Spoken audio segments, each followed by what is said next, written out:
to the first session of the 7th RICOMET conference. We are very happy that you chose to join us on this lovely Wednesday morning, at least where I am, for our session on Beyond Scientific Disciplinary Boundaries, the Future of Radiation Protection Research and Practice. This session is organized in collaboration with SHARE, which is the Platform for Social Sciences and Humanities in Ionizing Radiation Research, Radionorm Project, European Norm Association, and Belgian Association for Radiological Protection. My name is Evgenia Tomkiev. I'm a postdoctoral research fellow at the Norwegian University of Life Sciences, and I will be your moderator today. I would first like to show you a bit the plan of the day and explain all the different parts we're gonna be having in the session today. So in the morning, now we're starting with some excellent keynote talks. We have our speakers here, Professor Roderick John Lawrence, Mr. Gaston Meskins, and Professor Otwin Wren, who will set the scene for our discussions for the day.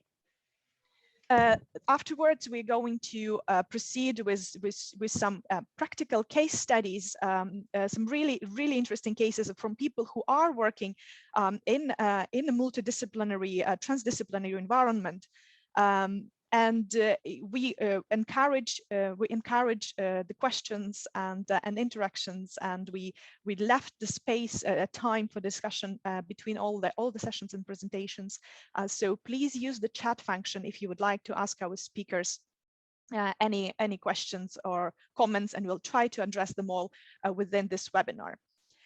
During the second part of our session today, so after a little lunch break, we actually have some workshops happening, one online and one physically in Belgium. You can still register for the online workshop and for the last bit of the last webinar at 3 o'clock if you use the QR code here in the corner. But you can also go to ricomet.eu and register on the page of the sessions program. So we will, during the workshops, we will have some group discussions, which then will be reported at 3 o'clock. And together with us, we'll have Dr. Bernard Le Guen, who is the IRPA's president, and he will, and together with him, we'll reflect on the day and discuss, what is the future of the radiation protection research and practice, and how transdisciplinarity plays the role here. So without any further ado, I would like to present the first speaker of the day, who is Professor Roderick John Lawrence from the University of Geneva, Switzerland. Professor Lawrence, you can start sharing your slides now. Professor Lawrence has a master's degree from the University of Cambridge and a doctorate of science from École Polytechnique Fédérale, Lausanne, Switzerland.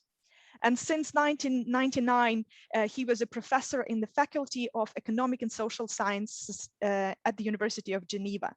One of his topics, main topics of study is interdisciplinary and transdisciplinary contributions for the understanding of complex urban challenges in the 21st century and effective responses to them. And I'm really looking forward to your talk. You can start now. Well, thank you very much for this opportunity to share some thoughts with all of you this morning in this session, Beyond Scientific Disciplinary Boundaries. I've titled my talk Beyond Disciplinary Confinement. We've been talking a lot about confinement in the COVID era, and I think it's pertinent to come back to this when we're talking about scientific research and collaboration between disciplines. So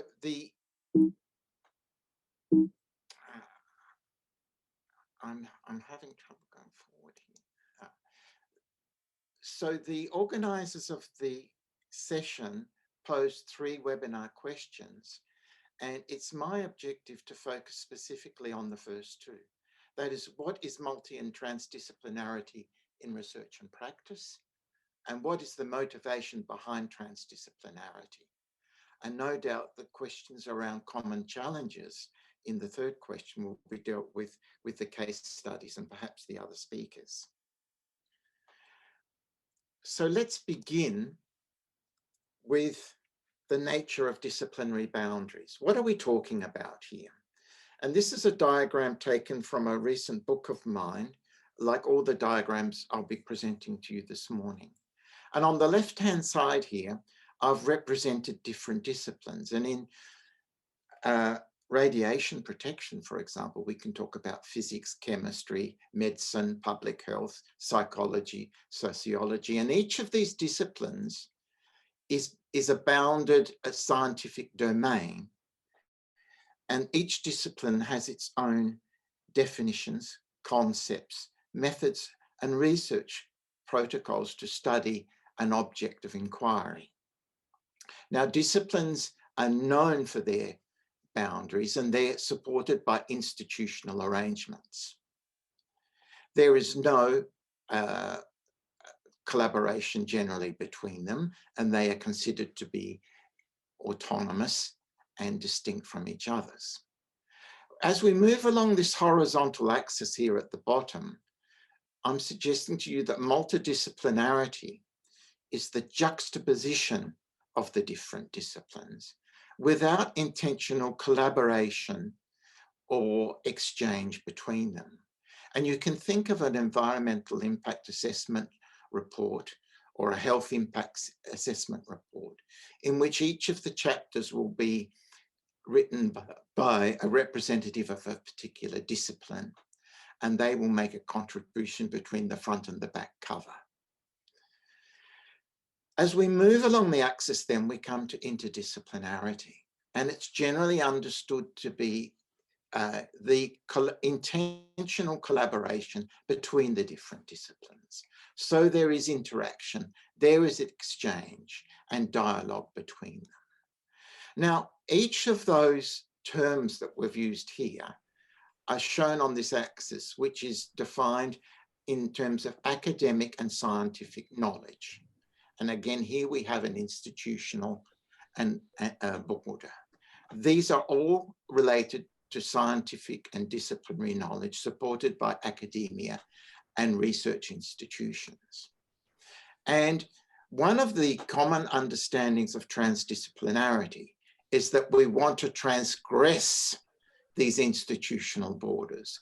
We want to go beyond the scientific knowledge domain and talk about extra knowledge cultures that lie outside of the boundaries of the disciplines. For example, professional knowledge and know-how, the tacit knowledge of communities regarding their local environment.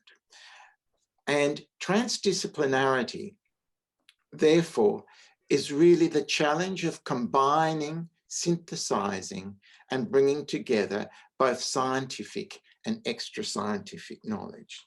Now, what's important is that in this discussion about nomenclature, there are many other terms that are used as well: cross-disciplinary, pluridisciplinary. We could go on forever, but that's not the point of a short presentation this morning. It's really to show that in the Anglo-Germanic world, there is a distinction between interdisciplinary and transdisciplinary research and practice as it's understood. But you will find also in the literature that sometimes these terms are used as synonyms. I'm not suggesting that is the case based on my 12 years of experience with the Swiss Academies of Arts and Sciences Committee for Inter and Transdisciplinary Research. The other point is that these all coexist. You can't have interdisciplinarity without disciplinary specialization and knowledge, neither transdisciplinarity. And so there is a certain confusion in the world about giving up disciplinary expertise and so forth. I refute that. That's not my position. These coexist and are not mutually exclusive. So that leads to the first question. What is transdisciplinarity? Well, first of all, there's no universal agreement on a definition of transdisciplinary. But I would suggest to you, and I think Professor Wren would agree with me, that there are different schools of thought about transdisciplinarity. And in my recent book, I've tried to synthesize some of the core characteristics. And that's the combining and bringing together of information and knowledge between two or more disciplines with other types of extra scientific knowledge, professional know-how, and other ways of knowing to develop a conceptual framework and a shared understanding about a particular problem or concern. And in order to do that, relational and systems thinking is extremely important. Transdisciplinary contributions also admit complexity, and they challenge reductionism. They're concerned with understanding differences. They're concerned with emergence and change and conflicting values, and how these are acknowledged and addressed by dialogue and concerted action. Context is also extremely important. So the contextual contingencies, especially the societal context of research and practice, should be taken into account. Agency is a term coming from social theory and sociology, talking about the active participation, not just of researchers and practitioners, but also of the policymakers and other representatives of civil society who will need to use diverse communication tools and methods to understand each other. Change, admitting that transdisciplinarity is not only concerned about understanding real-world situations and persistent problems, but in order to change them. Multiple methods are therefore necessary, both data and information from diverse sources, quantitative and qualitative research methods, analytical and synthetic thinking. And last but not least, I think creativity is fundamentally important. The synergies between knowledge cultures, public policies and their implementation, project design, and human behavior at both the individual and the collective level are fundamentally important. And that means that there's a diversity of transdisciplinary contributions. There's no one glove or one recipe that fits all. And what we're talking about here is a new science society contract in which the scientists and the funders of research are coming together with actors and institutions from the public and the private sectors in order to deal with, understand, and perhaps change a shared concern. And this requires convergence. And convergence requires commitment and responsibility. It will then require developing a common vision about that particular concern in order to implement the outcomes that are decided.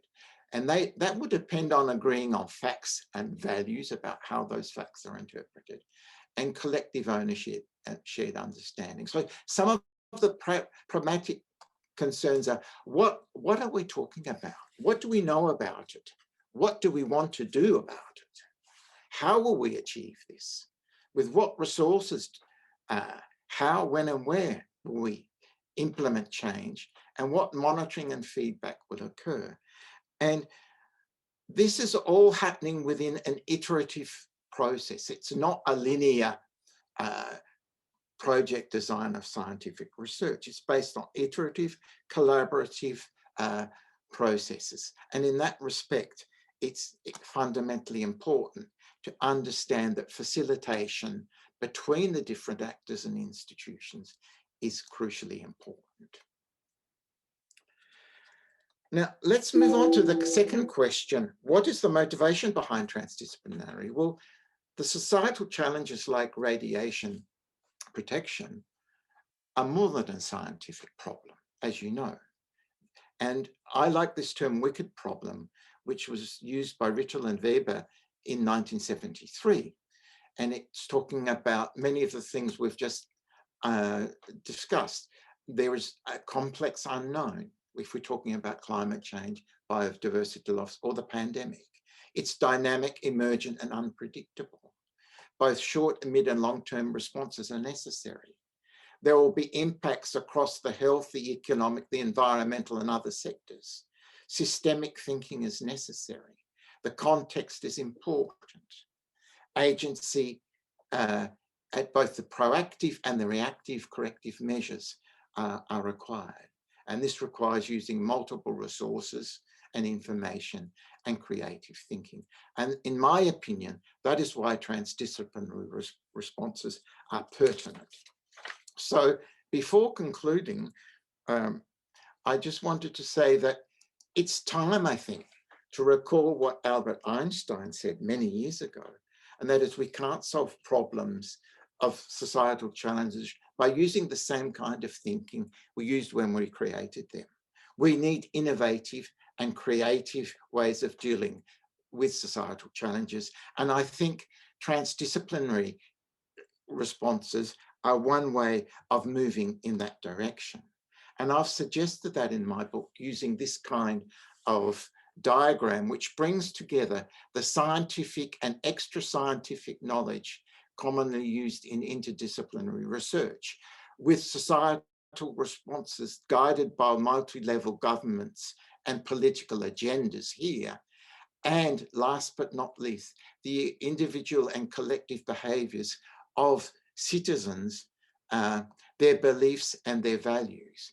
And the whole point is to make this convergence as broad and as large as possible, all being inscribed within a societal context which is influenced by external variables. And I've explained how this kind of approach can be used in responding to the current pandemic and in public planning policies in my recent book. And therefore, I leave you with my references, including the reference to transdisciplinary responses for coronavirus and the reference to my recent book, as well as the reference to Rittel and Weber's seminal work on wicked problems. And these have been taken up more recently in publications in the field of transdisciplinarity. And last but not least, the Swiss Academies of Arts and Sciences has an online access to resources of all kinds on transdisciplinarity from a conceptual and methodological perspective, which you may like to consult if you have not seen it already. Thank you for your attention, and I hand it back to the chair. Thank you so much, Professor Lawrence. This is an excellent introduction to all of our discussions today. I think you've raised so many important points. Thank you so much for that. There is a chat, there is a response in the chat here from Sylvia Becerra. And she says that to achieve a transdisciplinarity, it's necessary to consider that all knowledge are at the same level. And that still seems to be difficult between social science knowledge and technical knowledge. And even more difficult to get many scientists to admit that indigenous knowledge can have the same value as scientific knowledge. Would you like to respond to that? This question is a very important one because we're living in a world where scientific knowledge based on empiricism has consistently been valued as being more important than other types of knowledge and know-how. But we know from the 1970s, and especially the work of philosophers, including Michael Polanyi, that these other kinds of knowledge are essential and important, even for scientific knowledge. If we think of the pharmaceutical industry, for example, it would not be where it is today without this, the contribution of indigenous knowledge around plant species, for example. So the question is a highly pertinent one. And it's one that we have to deal with because it's reflecting certain biases in our value systems about these different kinds of scientific and extra scientific knowledge domains. So I thank the person for that question. Thank you very much. That was, I completely agree with you. It's time that we really change the way we look at what is knowledge. I mean, it's way past the time that we need to acknowledge this and actually move forward. And I think just bringing all these perspectives together now and working towards more inclusion of the extra scientific knowledge is exactly what we are doing and what we want to do. So I think we all can work together and achieve a better transdisciplinarity. And Sylvia, she agrees with us. Thank you very much for an active participation in the chat. I remind you, you can all ask the questions to our panelists. I also encourage the panelists to react to each other, but I think we now want to maybe hear, Gaston, you unmuted yourself. Would you like to comment? Or are you just preparing for your? I was just preparing. Yes, all right. Okay, well then let's just move on, and maybe we want to hear all the perspectives before we start discussing more. Please, Gaston, you can start sharing your screen. So Mr. Gaston Maskens is a philosophical activist and artist with a background in science. He holds master degrees in theoretical physics and nuclear engineering from the University of Ghent. He is a founder and coordinator of the New Humanism Project and cooperates part-time with the Center for Ethics and Value Inquiry at the Faculty of Arts and Philosophy of the University of Ghent, and with the Science and Technology Studies Group at the Belgian Nuclear Research Center, SCK-SAM.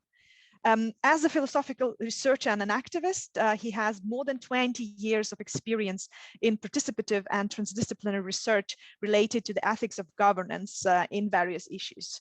So please, Gaston, the floor is yours. Thank you so much for that kind introduction. And of course, I also want to thank the organizers to give me the opportunity to share my thoughts with you on transdisciplinarity. Well, most of the things I will say can be referenced to these two publications, Better Living in a Complex World and Ethics of Care for Modern Coexistence, and the Politics of Hypothesis and Inquiry into the Ethics of Scientific Assessment. And I will make first a disclaimer, because of course transdisciplinarity is not alone. I mean, there have been various concept dynamics and fashions of what we could call advanced knowledge generation. They may sound familiar to you or not: transdisciplinarity, worldviews, post-normal science, mode 2 knowledge, co-production. They all emerged, I would say, post-1970s on, also stimulated by ecological awareness and sustainability and social justice thinking. I don't see these changes necessarily as a paradigm shift, but more like a slow push-pull process. And what I'm going to say, because I want to focus on actually the second question that was presented to the panel, the motivations. And for me, I want to draw attention to the ethical motivation for transdisciplinarity. You could say that for most of the other dynamics of knowledge generation, it's more or less the same. Especially for post-normal science, I would say that the ethical motivation there is actually similar. So what is the ethical motivation? First, we need to understand that all our new complex social problems require new ways of making sense of them. And I see three key points, three key ideas in this to explain this. First, I think we need a new understanding of the complexity of these social problems we face. What are the problems? Climate change, environmental pollution, we know them, radioactive waste governance, but also more like social problems that are necessarily not technical, like poverty, migration, and viruses, last but not least. And how do we understand complexity? I mean, from the modern technical complexity that was already overcome by Rittel and Weber, as the previous speaker said, over what I would call postmodern wicked problems. And I would like to invite everybody to go beyond the idea of a wicked problem to looking at complex problems having a more inviting complexity. So a complexity that is not troubling from a rational technical perspective, but more of an inviting character, inviting those concerned into a solidary way of making sense of it. And I will explain more what I mean with that. Second thought is that we need to recognize the need for what I would call advanced governing methods. The simple idea that I work out in my papers is that the traditional governing methods of democracy, the market, science, and education, we basically inherited from modernity as some kind of emancipatory processes, are not longer able to grasp the complexity of these social problems. We know these critiques, they come in various forms. Very short party politics and nationalism stimulate positionism and polarization rather than conciliation. The market is by design unable to set and respect its own ethical boundary conditions. Disciplinary, truth-oriented science struggles with knowledge-related uncertainty and value pluralism. And last but not least, education today shapes our young people as instruments for the job market instead of giving them the competences to deal with complexity. The third idea is that we also need an advanced understanding of our own roles and responsibilities in face of those complex problems. The ethical, I see complexity as having an ethical appeal on us, inviting us to understand our role in the bigger picture of it all. And first of all, that's to understand the relativity of our own stakes and to become reflexive with regard to our own interests, hopes, hypotheses, beliefs, and concerns. That doesn't mean to relativize them and to try to undermine them, of course not. It's to see them in the bigger picture of it all, in the greater interest. And I present the idea of reflexivity as an ethical attitude, as a basic human condition to be able and to be motivated to engage in open dialogue. Okay, for science, because we talk about science today and not necessarily about democracy or education, but I will show at the end that, of course, they are interrelated. For science, I think transdisciplinarity in practice can be seen as a way to enable and stimulate reflexivity as an ethical attitude at the science policy interface, because we're, of course, talking about science that is, in one way or another, that science that in one way or another aims to advise policy. Because enabling an open dialogue can generate new synergetic knowledges, ethical insights, and also, I think, very important, what I would call higher emotions, such as scientific perplexity. I think it's a higher emotion. It's a very important emotion. It's really trying to grasp complexity and understanding that your own knowledge can contribute, but of course that you can never know it all, that we can only know together. But transdisciplinarity can do more for science as policy advice, and I will come back on that in a minute. Because what do we talk about? What is the challenge of science as policy advice today? Pictures tell us more than 1,000 words. Today we live, as Ulrich Beck said, in a risk society. And I add to that, and I quote from one of my papers, especially for the area of public health, we have to realize that in our contemporary society, living with low doses of fine dust, pesticides, viruses, microplastics, food preservatives, alcohol, trans fats, hormone additives, radioactivity, electromagnetic radiation, and so much more is actually living with a scientific uncertainty, troubling the understanding and prediction of their true health effects. This is the world we live in today. That is not necessarily a dystopian or bad world. It is simply what it is. And in that sense, social justice becomes very important. I mean, the right to know, the right to participate in decision-making, autonomy, all kind of ethical values that become very pertinent in vis-a-vis a technological risk. So what is the challenge of science then? Confronted with the need to deal with incomplete and speculative knowledge and value pluralism, trying to give advice to policy. The challenge of science as policy advice is not longer the production of credible proofs, it's the construction of credible hypotheses. And I think the ongoing COVID-19 pandemic has put that challenge in even sharper contrasts. And I think responding to the ethical appeal of complexity, trying to make these hypotheses credible with the potential to generate societal trust, science has no choice but to open up its method towards society. It has no other choice because the hypothesis is leaving the laboratory anyway, without full evidence, and it became some kind of political mediator in itself, the hypothesis. So what does it mean? Opening up the scientific method for holistic thinking, transdisciplinarity and public involvement, and organizing this kind of scientific assessment as a deliberation in itself, as a part of democratic decision-making. Okay, we're coming slowly to the end. I said transdisciplinarity can do much more. Beyond like generating new knowledge, I also see it as a way to care for the quality of the science policy interface, for the quality of science giving advice to policy. It has the potential to act as a mediator of process in policy advice. It can stimulate an ethics of reflexivity in knowledge generation and in deliberating advice. If you put citizens, practitioners, philosophers, engineers together and you make them talk about a specific topic, then that will stimulate their reflexivity, their curiosity. It will work emancipatory and mildly confrontational, and all this will stimulate reflexivity. And it will contribute to trust building, because this open dialogue in an open dialogue, you can also show yourself vulnerable with the relativity of your own interests and beliefs and hopes and concerns.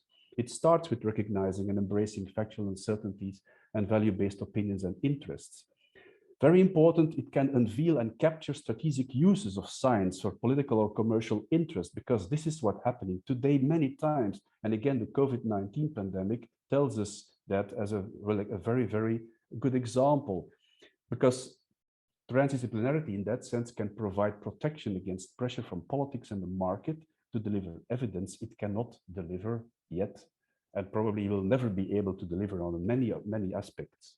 Okay, so to conclude, let me end with a very simple definition of transdisciplinarity in practice. I think it's simply people with different interests and backgrounds engaging in a dialogue that would never happen in traditional science and policy settings, and that generates new knowledges and insights that would otherwise never have existed. And I think the preparedness of each of those people to engage in that dialogue is motivated by the insights that this dialogue will serve a common goal, namely effectively dealing with a complex problem that affects us all. But, however, the possibility for an effectiveness of transdisciplinarity not only depends on the preparedness of everybody to join that dialogue, but essentially also on the capacities people bring into these dialogues. And for that, I think we also need some kind of reform of education towards holistic pluralist education that would care for developing a sense for complexity and transdisciplinarity competences.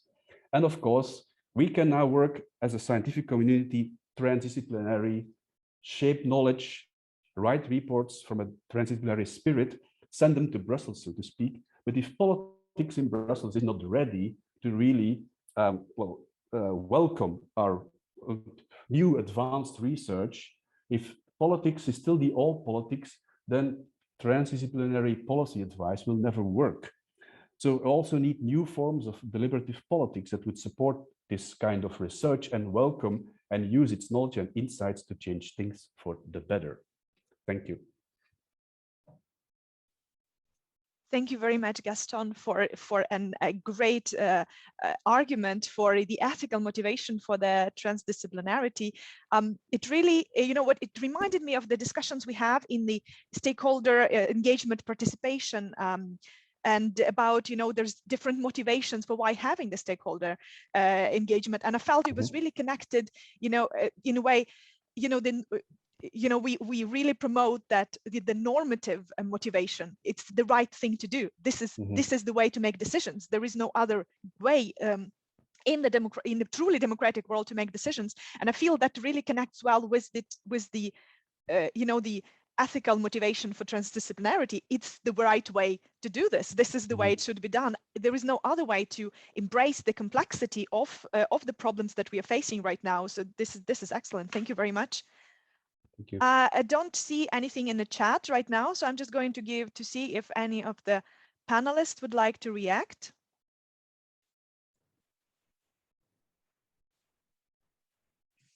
Yeah. Dr. Le Guin, yes, please.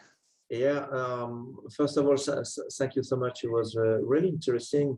I like particularly the last slide of Gaston, because I think it's very important. You know that at IRPA level, we work a lot on the stakeholder involvement. And when you have a stakeholder involvement, it is also very important to define some rules, because when you want to create a dialogue, the mistake is to think that you will find a consensus.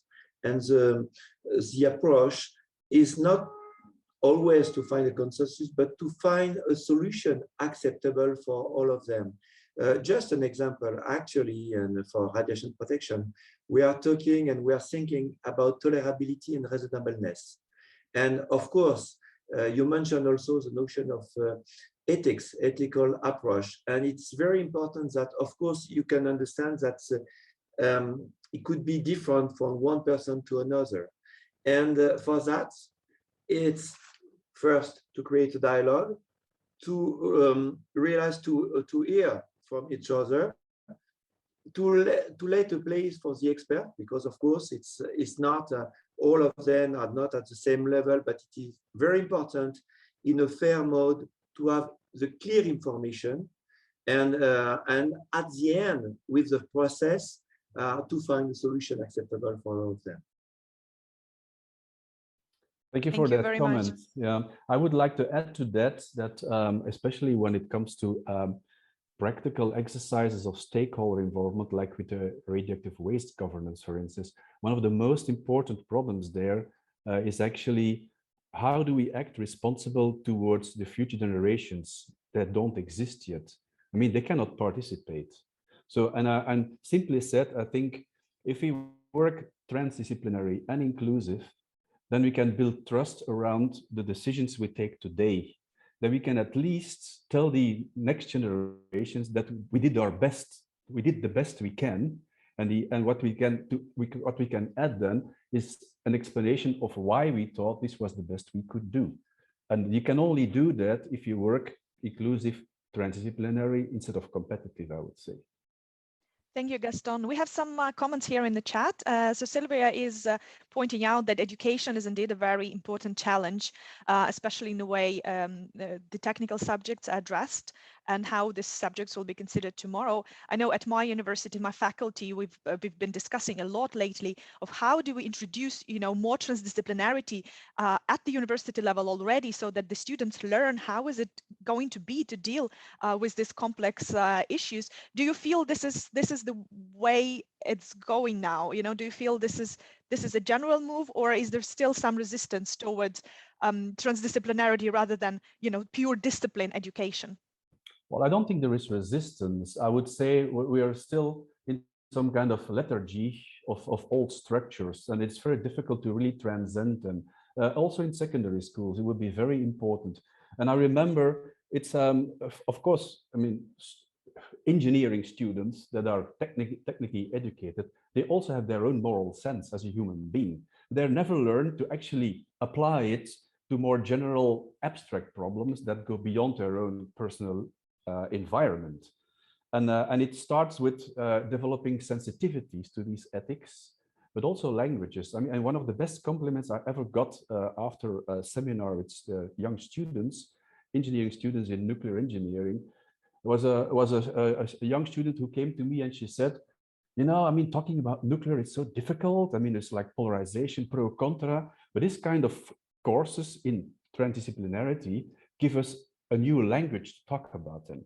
And that's the start. If you don't have the language, you cannot really engage in an open dialogue. And that language, you can always learn it. You can learn it in your professional career, but it's very important that you also learn it already at school, so to speak. Thank you, Gaston. There is a comment here from David Brazier. So he's saying that your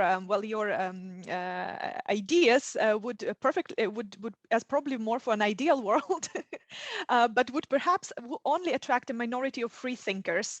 And for many in scientific discipline, it's perhaps a scary prospect, leading to more information overload and stress.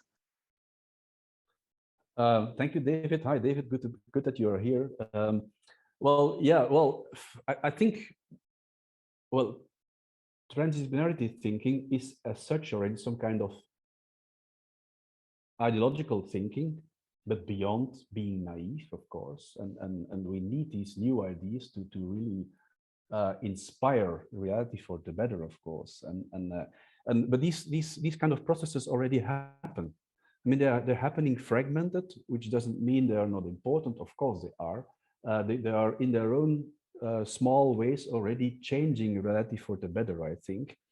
And it's for me, it's not that abstract ideological in that sense, as I said, and that's why I stopped with this very simple definition. Today, the world is not organized that we bring philosophers and practitioners and engineers together to think, for instance, about radioactive waste governance. The only thing we need to do is to organize it.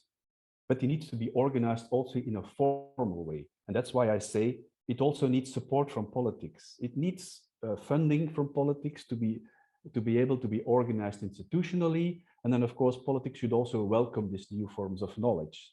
So it is possible today already in practice. Thank you so much, Gaston. Thank you for your talk, and thank you for responding to all the questions in such a reflective way. Sylvia is here mentioning also that we probably need to start earlier than the university and already start, introducing children to this sort of a different way of thinking. Exactly. Yeah. From the primary school, and I think we all agree. I think, Sylvia, that's an excellent point. Let's move on to our next speaker, and before we have another engaging discussion, I'm really happy with our audience today. Please keep being this active. I think these are such important points you're all raising. So our final keynote speaker today is Professor Ortwin Renn from University of Stuttgart, Germany. And Professor Renn has a doctoral degree in social psychology from the University of Cologne. He serves as a full professor for environmental sociology and technology assessment, as dean of the economic and social sciences department, and director for Stuttgart Research Center for interdisciplinary risk and innovation studies at the University of Stuttgart. And his main research interests primarily on risk governance, political participation, as well as technical and social change towards sustainability. Professor Renn, the floor is yours.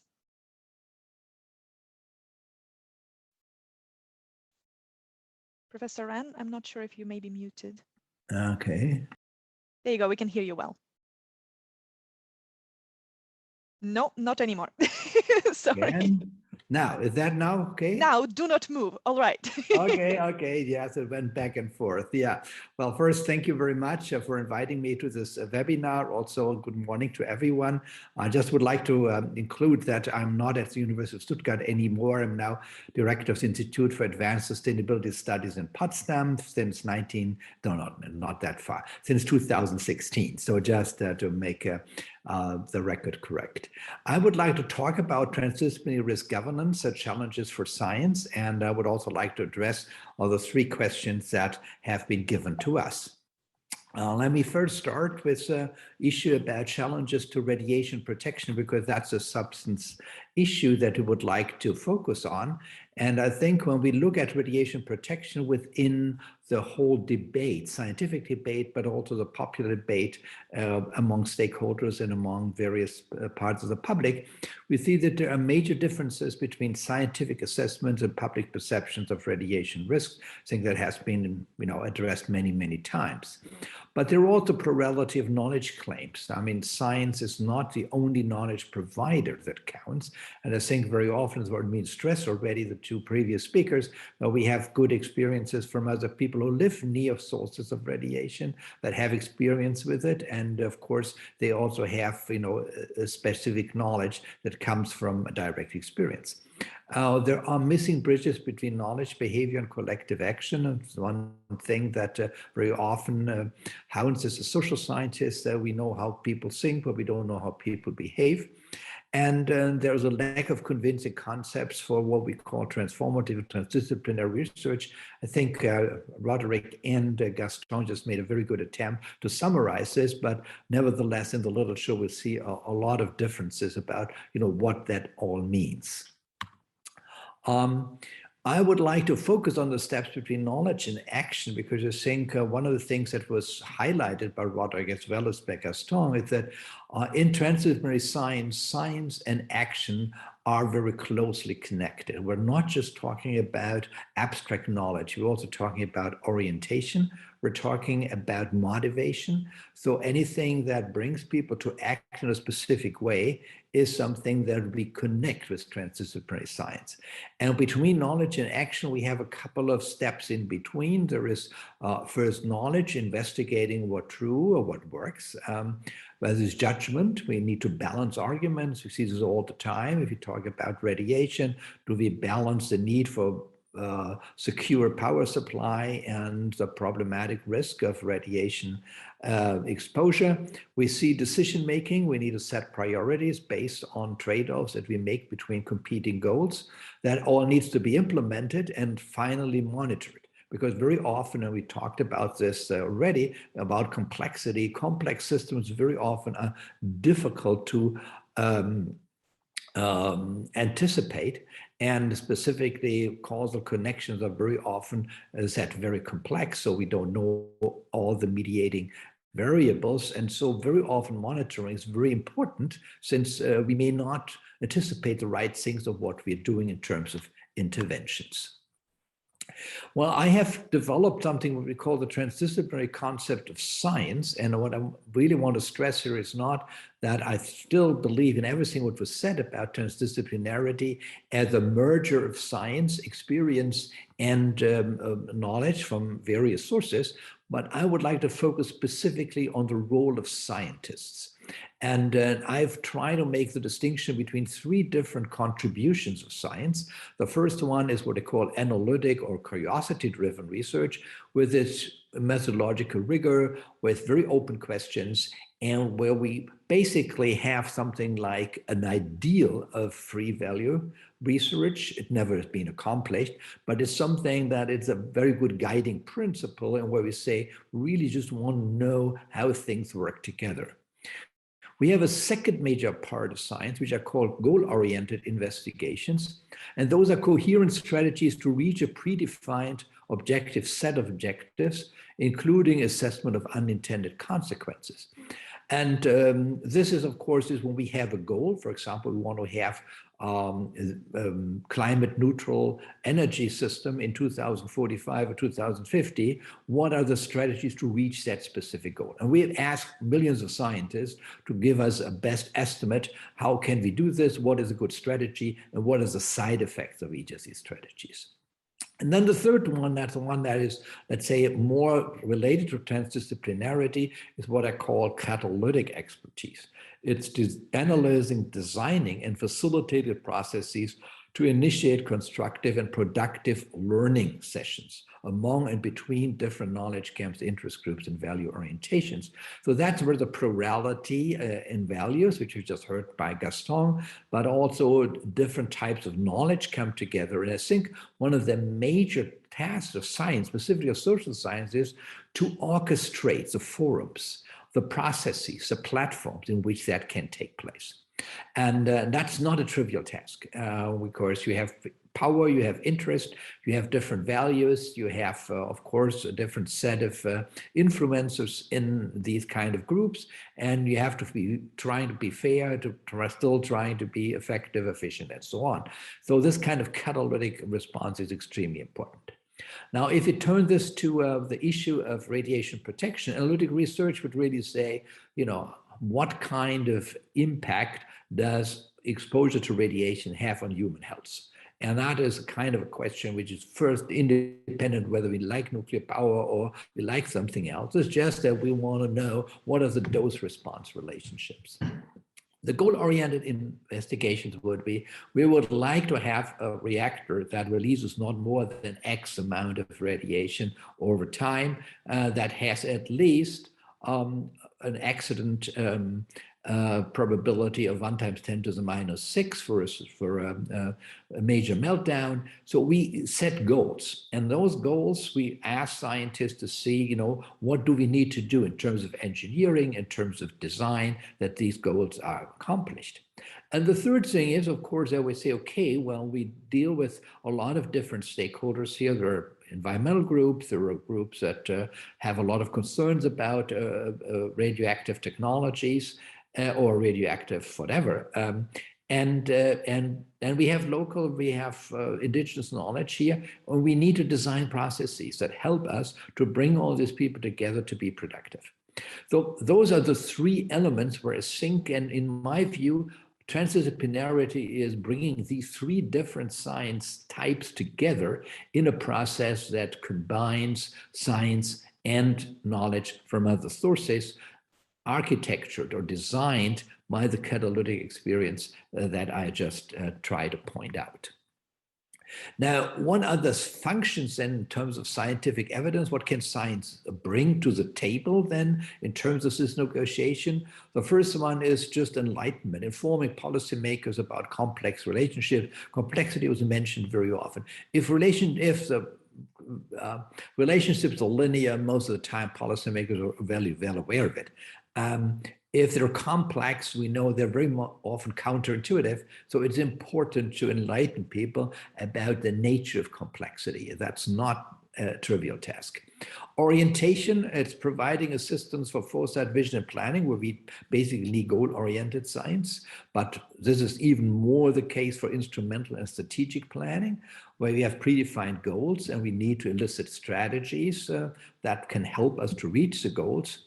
And then specifically for the catalytic part, we need co-creation, developing new insights and orientation knowledge together with change agents, together with other people that have knowledge or have interest, have stakes in this issue.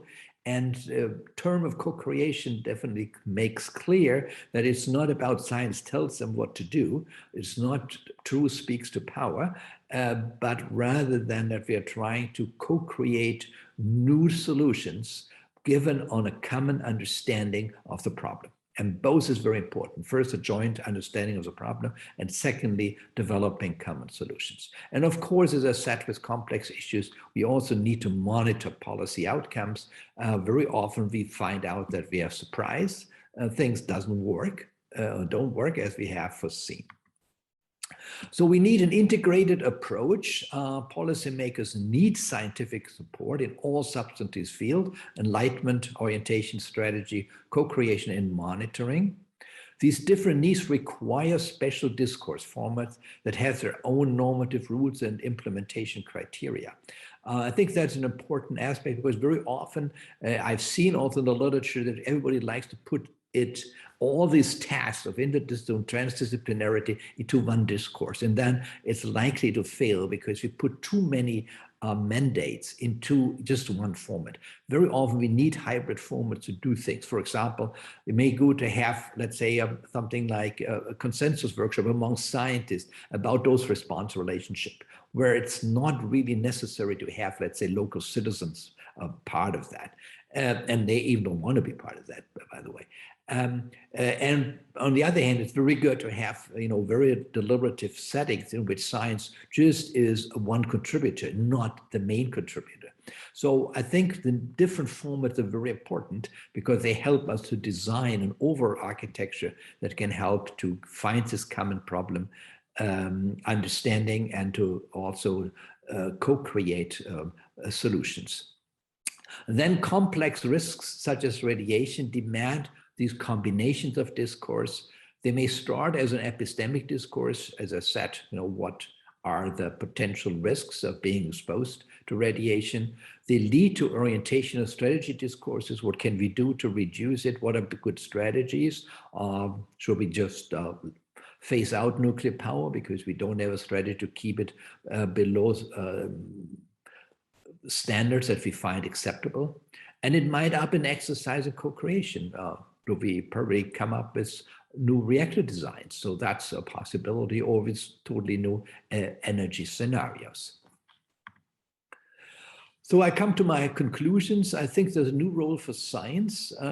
As think providing causal or functional knowledge is not sufficient. It is, and Roderick, you made that point very clearly, disciplinary science is still very important. So it's not that we say, we can go away with that, but it's not enough. And we need to focus on three major scientific concepts: the analytic, curiosity-driven one, the goal-oriented, strategic, instrumental concept, and the process-oriented catalytic concept.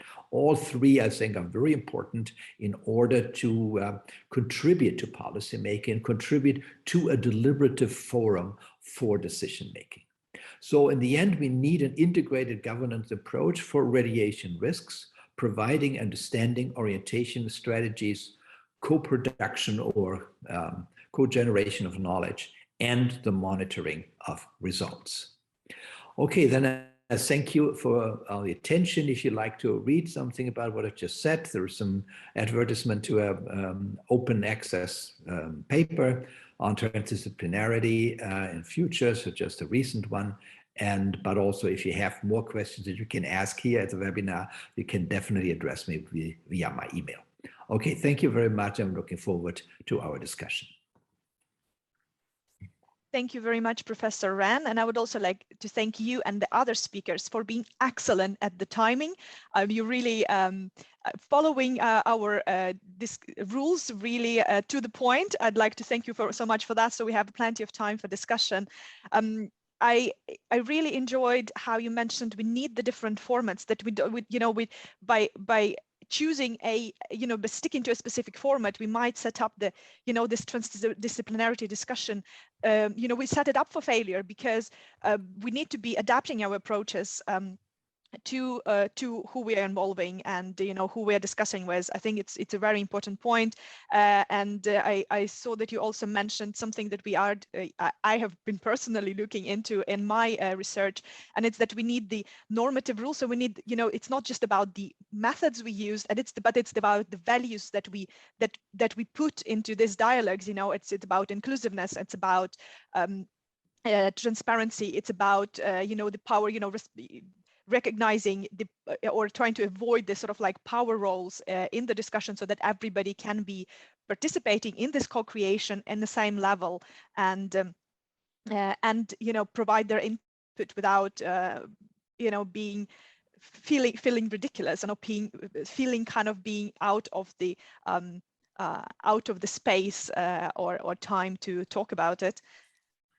There are a couple of questions in here.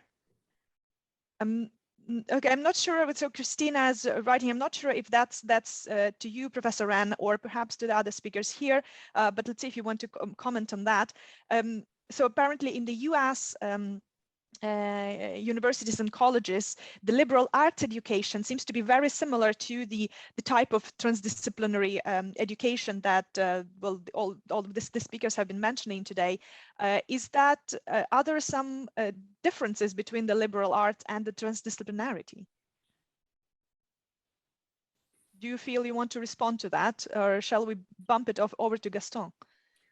Well, I can say a few words about this because I've been teaching at the United States University on a liberal arts college for quite a while. I would say that it is much more interdisciplinary, but it has also kind of a humanistic approach. And I think that's an important element, different from what we see in European universities, where you really start with your specific subject from the beginning. So it is something like a general education, almost in the Humboldtian sense, in which you learn a little bit more about, literature, about humanities, about science in general. But it is not, in a sense, transdisciplinary because it doesn't take into account other types of knowledge than the ones that come from science or the humanities, professional humanities. And I think what Gaston said before, I think in schools as well as in universities, we also need to see the appreciation of different types of knowledge and how they interact with systematic knowledge of science. And that's something that I think it's fairly new within university curricula, and I don't know many universities or art colleges or whatever that have introduced a course like this. Thank you very much. Professor Lawrence, you would like to add a comment? Yes, I would just like to follow on from what Audryn has said, because it's true that there are not many universities that have really taken up the challenge of education from a transdisciplinary perspective. That has been done in Switzerland in two cases I can refer you to. At the Swiss Federal Institute of Technology in Zurich, there is a TD lab where undergraduate and graduate students can take elective courses, and they're basically concerned with environmental questions, and they're involving an understanding of environmental problem. It could be pollution or waste management or whatever, from the perspective of different disciplines, but also it's anchored in some specific situation that is with a local community, a local population. So you're at least trying to account for the point of view of the public in your understanding of this extra scientific knowledge and the public perception of the particular problem. And so that is one step forward. Another example was a master's program, which I was involved in setting up at the University of Geneva in 2007, in which climate change in the Alps is the topic. And of course, the students are confronted with different perspectives in terms of scientific knowledge but they're also then, after the third week, going and living with an alpine community and talking to the local population, the political representatives in that canton in Geneva, about their perceptions of climate change and the impact on their livelihood. Now, of course, it's just an initial step, but it's an initial step for getting them to understand that these other kinds of extra scientific knowledge coexist and should be taken into account, as both Ortwin and has explained in his presentation. Thank you very much. This is actually really fascinating that that such examples exist. You know, when it's not just about, well, basically interdisciplinary, you know, transdisciplinarity in education, but actually the local communities are involved. It's really great. Gaston, you have your hand raised, please. Yes, thank you. I agree with Ortwin that, well, the liberal arts education, as we know them in the US, may not be seen as transdisciplinary per se, because the action still remains within the walls of the university, so to speak. But at least in general, and we see these trends also coming up more and more in Europe, even in secondary schools. I mean, the trend of working thematically instead of disciplinary is already a good step in the right direction. So, for instance, students working 1 week on the problem of climate change and being invited to really go beyond the borders of their own disciplines. And but of course, that still doesn't mean that they would like leave the university and invite citizens or lay people in their research. What would help also is, I think, for everybody, some kind of thematically oriented course on worldviews, on complexity. What is the world we live in? And that really counts for everybody, regardless of the specialization people want to evolve to. And also for children, we have these things already, of course, in European schools. It's a knowledge of the world. They have different visions, but that should be extended. I mean, as a theoretical physicist back in time at university, I've never had ethics or social aspects about the problems we were facing. So that's and I hope, well, I see things get improved, but we're still thinking too disciplinary actually. It's not because you're moving into a specialization that you should really leave behind all generalized thinking, so to speak. Thank you very much, Gaston. Also, the David Brazier has posted an interesting link in the chat, which is you know, about the Finland school curriculum that they've introduced in 2016, where the critical thinking and medical literacy are taught early in the secondary school. So if you would like to check that out, and I have some questions, some hands raised in here, so I'll just proceed. Dr. Le Guin, please, you have your hand raised. Unmute yourself and have your comment. Thank you. You can hear me? Yeah, it's okay? Yes, I can hear you.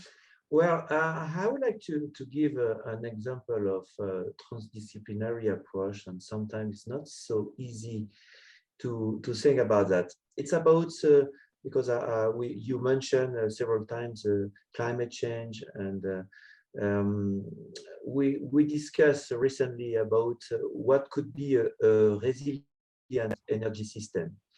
And a resilient energy system relies not only on the robustness of individual generation technologies, but also to the grid infrastructure and demand-side measures and other parameters. So in this case, when we are talking about resilience, resilience must be also a systemic approach, therefore based on a global organization.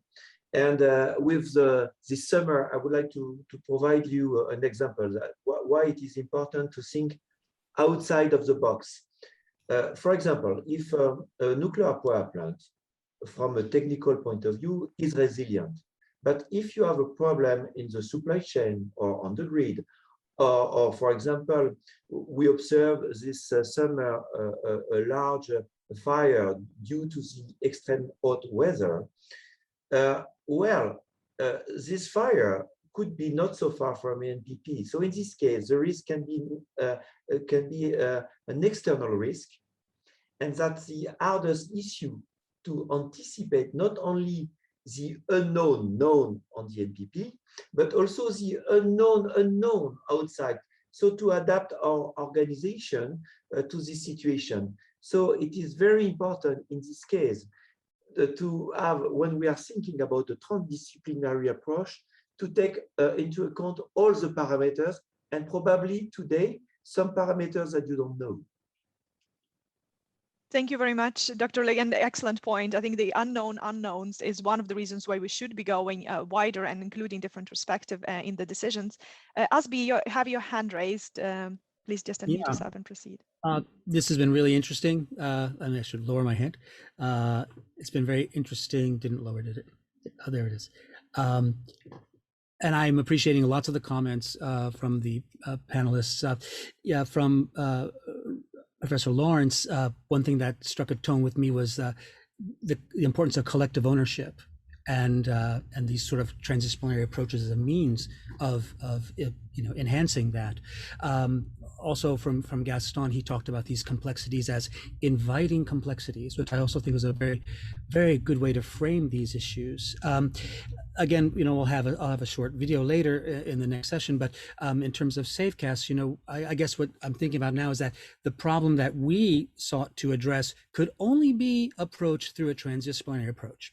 That was the only way to do it. And it's not that we designed it, theoretically beforehand. It's simply, we want to get people to make these devices, make the database, make the visualizations, get people out there, train them how to do it, make use of local knowledge, et cetera, et cetera, et cetera, communicate about it. And this was the only way to do it. So this was sort of a natural outcome of the nature of the problem. And I think this kind of probably links with what Gaston was talking about in terms of, taking approaches that may be more focused on an issue rather than a specific, discipline or a specific narrow scientific problem. If you approach the issue, then you may naturally find a transdisciplinary approach will evolve.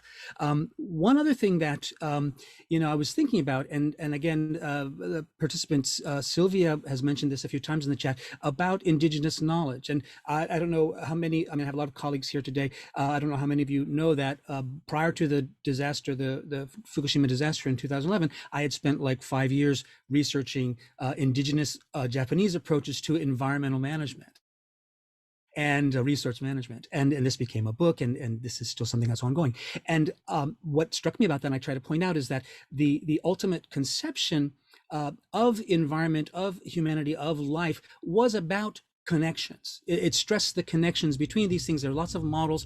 They have lots of antecedents in Eastern Asian culture, etc. But you have to assume in these models that everything's connected, and that you must be aware if you push over here, it's going to cause an impact over there. If you do something to the forest, it'll affect the watershed. If you do something to the watershed, it may affect agriculture, etc. And interestingly, that has been very helpful for me as I am striving to understand the environmental consequences of something like the dispersal of cesium into the environment, into a mountain environment. How does it go from the mountains, from the trees themselves, into the earth, into the watershed, into the ocean, etc. So this is, to me, I do agree there's a lot to learn from indigenous models and indigenous thinking in terms of the importance of connection. What this means on the day-to-day is a whole nother question.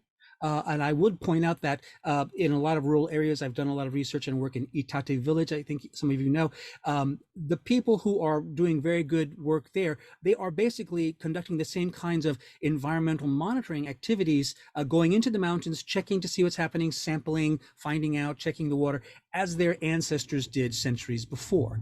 It's the same thing, maybe a new tool set, maybe they're going to bring it into a gamma scintillator to measure it, but it's the same kind of activity. And the final point I'd like to make is that I believe, and our experience, with SafeCast has been that participation in this kind of transdisciplinary project, and actually we like to use the word anti-disciplinary for a certain reason, this kind of project is a way of educating people in how to participate in this kind of project. In other words, this is the means to strengthen people's abilities, to strengthen these competencies, again, that Gaston pointed out. in transdisciplinary activity and research and joint investigation. And the last thing, I mentioned this word anti-disciplinary, it'll come up in the video later. You know, for us, one of the other aspects was the nature of the problem and the nature of our team meant that the key players all had to wear many hats.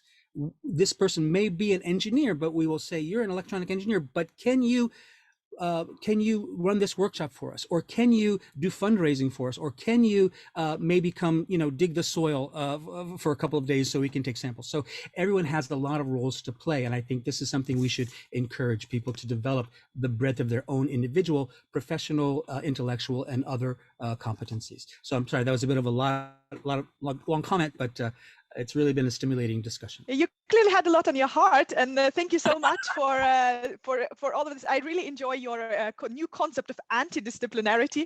As Bidaz explained it more in his video, you'll see it pretty soon. I thank you so much for also addressing Sylvia's comment on the knowledge of indigenous people, and I do agree, Sylvia. It's not really.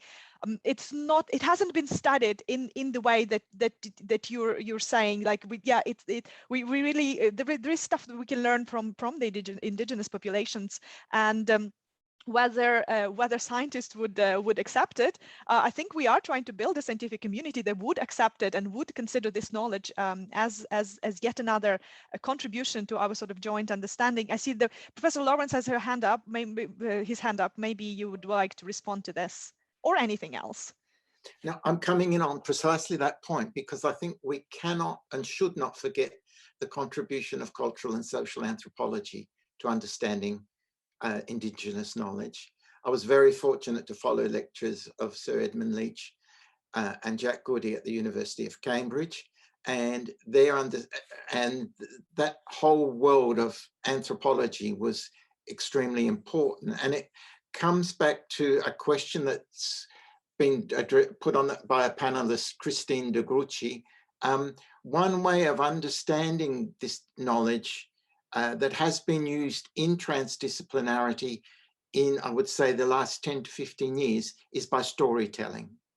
Storytelling has been used to understand Indigenous knowledge. In terms of the liberal arts that was mentioned before, role-playing and theatre has been used to try and understand the different values and points of view of people about a particular problem. But I think what I would like to just take one step further on this and follow up on Asby Brown's comment on this question about collective ownership. I think it's extremely important. And the whole problem with transdisciplinary generated by academics in institutions which are often silos themselves, detached from society, is that we have trouble with this collective ownership. I'm trying to be a little bit provocative here, but I'm suggesting to you, and I've given examples in my book, where we have transdisciplinary, which is developed from within communities. And they bring in the academics and the scientists and the politicians to help them deal with a particular problem of concern, whether it be problems with road traffic in cities or producing local foods in cities and so forth. These are examples that coexist with transdisciplinary that has been generated by a very important academic discourse. And the second point I would like to make, and it comes back to some earlier comments, I think academia is ultra-conservative. And I think that there is a lot of skepticism about not only transdisciplinarity, but interdisciplinarity, even though it was discussed 100 years ago in New York by the Social Research Council. And what I'm suggesting to you, that some of the most interesting and innovative contributions are now being funded by sources outside of academia. And I'll refer you to the publication of the OECD, for example, last year, in which we have 28 pilot projects that are beacons for change. And it reminds me that the OECD were the funders of the 1970 seminar in France about the future of interdisciplinarity in universities, which created all the discussion around transdisciplinarity at that time. Thank you. Thank you very much. Professor Rand, would you like to respond or comment or? Yeah, well, thank you very much again. Yeah, I would like to address the two issues about language, and you know, having experience with deliberative processes for probably a couple of decades, my feeling is that the language problem is exaggerated. Very often we can see that language is not used because people don't understand the words, but they want to make a strategic point. I've seen it very often that, for example, in debates about risk, the distinction between hazard and risk is well understood, but people know it's in their interest to mix the two and or to have different definitions. So very often definitions are strategic rather than epistemic. The second point is I would very much warn to create glossaries or something in the beginning of these kinds of deliberative conventions. You can have endless debates about definitions, and they will end nowhere normally. It's much better to say we somehow know about what the term means, and it's fine. And if we need it to be refine it a little more, we can do this in discourse. But it's very important, and then I come back to what Roderick was saying, to put it into stories, into narratives, into lines of arguments. Then very often it's very clear what's meant. It's not so that people just talk aside each other. And that is the case as soon as scientists start to talk about models and talk about specific data-driven insights. Then we have the language problem. But if we ask them, what does that mean for us? What is the implication? How much is the health threat? Could you tell us a little bit more about this? Then, these things become much more understandable. And I think very often language is being put forward almost as an excuse not to do this, but it's not so much a language issue. It's much more that we need to make people sure that they're open for new arguments, that they absorb new information, that they start to put things aside and then start again with a very new thought. And that is a mindset. It's not so much socialization in terms of language. Thank you very much for this really important comment. I agree with you. It's not about the language, it's about listening, and listening first before you start talking. And last comment from Dr. Le Guen before we move on to the case studies. Well, very quickly, because due to the fact that you were talking about language, storytelling, I work during many years on culture, and my comment was about how a culture can, how to take into account a transdisciplinary approach in a culture. It's very interesting to define the notion of culture. A culture in a society is strong because it is based on beliefs, value, and assumption of the founders of an organization. And a culture can evolve based on learning experiences of group members as the organization evolves. So, for example, groups of people who have shared significant problems, solve them, observe the effect of their solution, and who have taken in new members. And my last point, the third parameter is belief, values, and assumption brought in by new members and leaders. So, to conclude on this comment is to say, well, concerning the transdisciplinary approach, when we say what is important is to hear from the other, to have the occasion to discuss in a very open mind attitude. It's also to say, well, everybody has a key role to play if they want to evolve also the strong culture in the society. Thank you very much. I do not by any means want to close or stop the discussion, but we do have 4 really interesting case studies to look at. So we can just still keep discussing as we go. I know there's still a question from Thierry Schneider in the chat, but I feel that question we can still address in the next discussion session, because I think it's a very general one that we can still sort of learn about as we work our way through the case studies. So Mary, would you please start sharing the first of the case studies? So we have 4 of them, and they are from the different spheres within the related to the ionizing radiation. And the first one is about risk assessment and communication on the use of ruthenium 106 brachytherapy in a multidisciplinary medical environment, which is presented by Nicky Bergens from University Hospitals Leuven, Belgium. Hello, I am Nicky Bergens and I work in the University Hospital of UZ Leuven as the radiation protection expert. I use risk assessment as a work tool, especially when new medical applications with radioactive sources are introduced. I will now present a case study on the implementation of a new radiotherapeutic treatment with a ruthenium-106 radioactive source for the treatment of eye tumors. Let me briefly explain the eye plaque brachytherapy, which is an eye-sparing treatment. The plaque is like a metal contact lens with lateral holes for suturing of the plaque directly onto the eyeball of the patient. This ruthenium-106 implant delivers radiation mainly to the tumor region while attempting to minimize the risk to the surrounding ocular structures. The ruthenium-106 foil is encapsulated within a silver sheet that is very thin on the concave side, because there the radiation needs to get through the eye to the eye tumor, but on the convex side, the silver sheet is 7 times thicker, and therefore on this side it acts as a radiation shield towards the surroundings.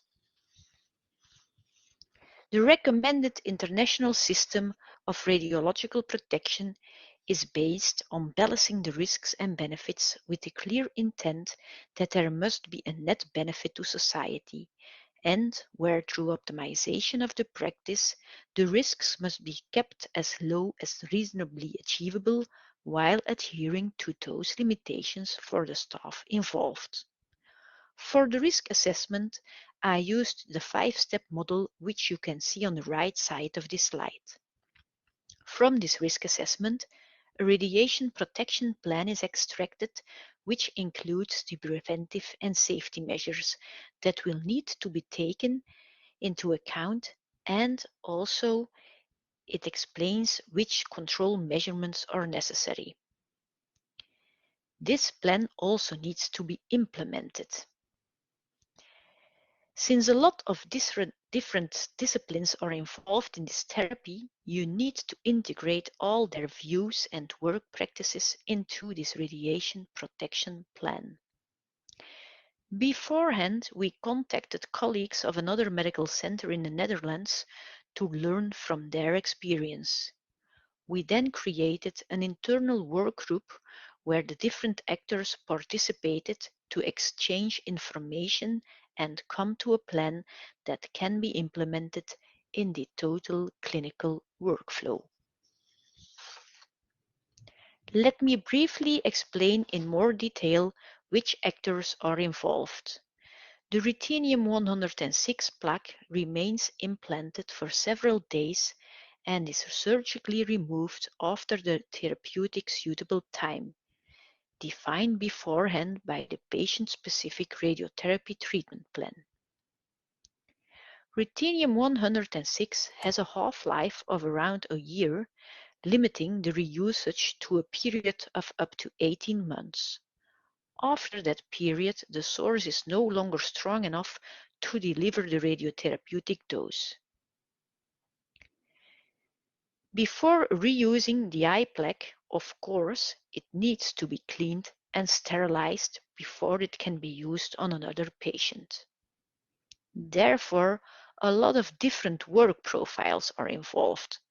Not only the radiotherapists and medical physics that know the risks associated with ionizing radiation, but also the eye surgeons that implant the eye plaque, the nurses that take care of the patient during the hospital stay, and the technical staff of the sterilization unit that will clean and sterilize the source.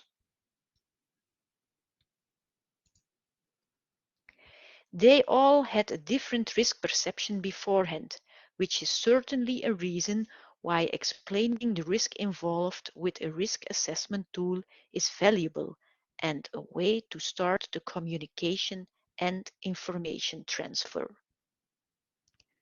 The main risk for personnel is the external exposure to the ionizing radiation during manipulation of the source. Post-implantation, medical staff and visitors that stay nearby the implanted patient may also be exposed. For the patient, there is a risk of an incorrect dose delivery if the plaque is attached in the wrong place or if the irradiation time is too long or too short. Other risks have to do with the source itself.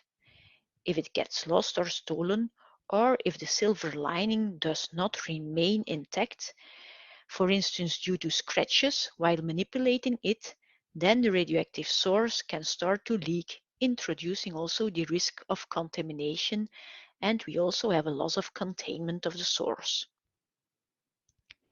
The legal requirements on radioactive sources handling can sometimes have a rather unexpected effect.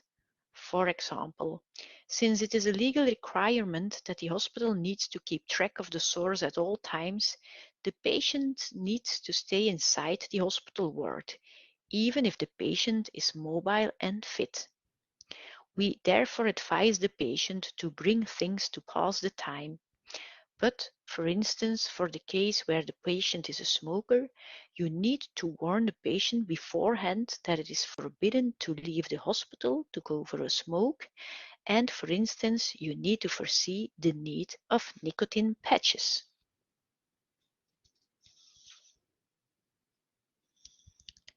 The classical radiation plan foresees which safety measures need to be installed. Physical precautions include a designated shielded workplace for cleaning and sterilization of the source, access restriction to the shielded storage place, and the use of shielded containers during transport and sterilization. It is also mandatory to use tweezers while manipulating the source. This protective equipment reduces the dose to the fingers by creating some distance between the hands and the source. The external exposure decreases substantially with distance, and at 1 meter from the convex side of the source, the dose rate has dropped to as low as 1 microsievert an hour. This means that once the eye plaque is implanted, the risk of exposure is low if a certain distance can be kept, and therefore there are visitors allowed in the patient room, and they are instructed to keep a distance of 1 meter from the eye.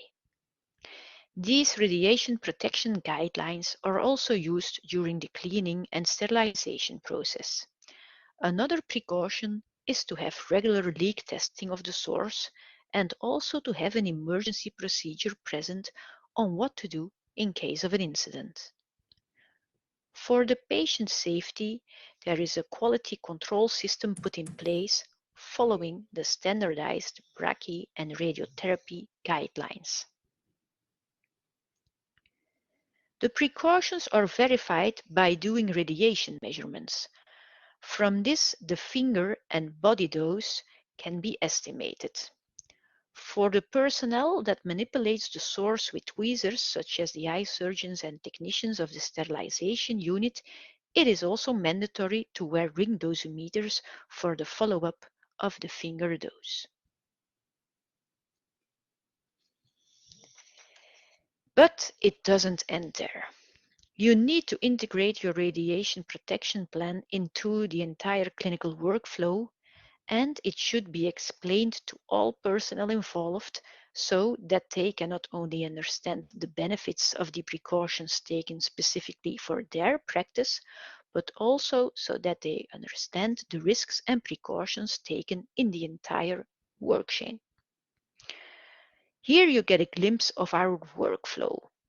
I realize that it's not really readable, but it explains the relevant clinical topics and also has hyperlinks to the radiation protection precautions, the emergency procedure, how to clean the source, but for instance also it foresees the hyperlinks to the info leaflets for the patient. Specific training for personnel for the different disciplines was foreseen in different groups. We had one group of eye surgeons together with the OR nurses, another group where the nursing staff of the hospital ward got the information, and then also a group for the operators of the sterilization unit. And during these different training sessions, the steps in the procedure were explained with emphasis on their practice, also keeping their different risk perception in mind. But we also made sure that the whole clinical workflow was clear to them. In this way, the difference in risk perception could be tackled while making sure the entire clinical workflow was clear and not just their own practices involved. These sessions were given before the first clinical use, and now they are repeated on a 2-yearly base or whenever new personnel is introduced.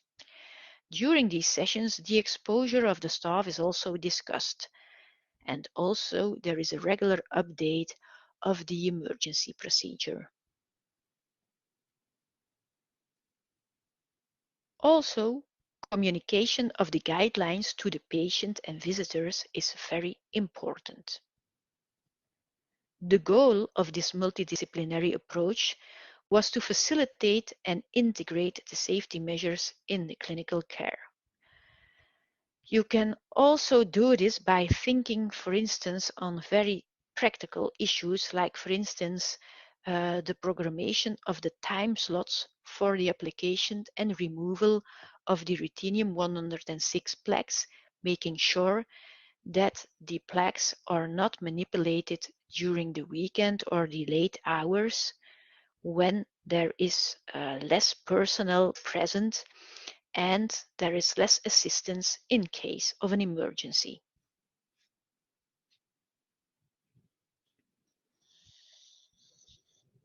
To conclude, I can say that we have implemented this treatment now in our clinic for more than 2 years. As a review tool, we have the regular dose measurements and we do an on-site visit on a yearly basis. And we also have the regular info sessions that are given. The lessons learned from this project are that the multidisciplinary approach needs an initiator, and in this project, this was the Radiation Protection Service. It works best if the views of the different disciplines are integrated into the entire clinical workflow. And you need to keep it practical while using the same goal, namely, have excellent patient care done, but in a safe manner for all personnel involved. I thank you for your attention.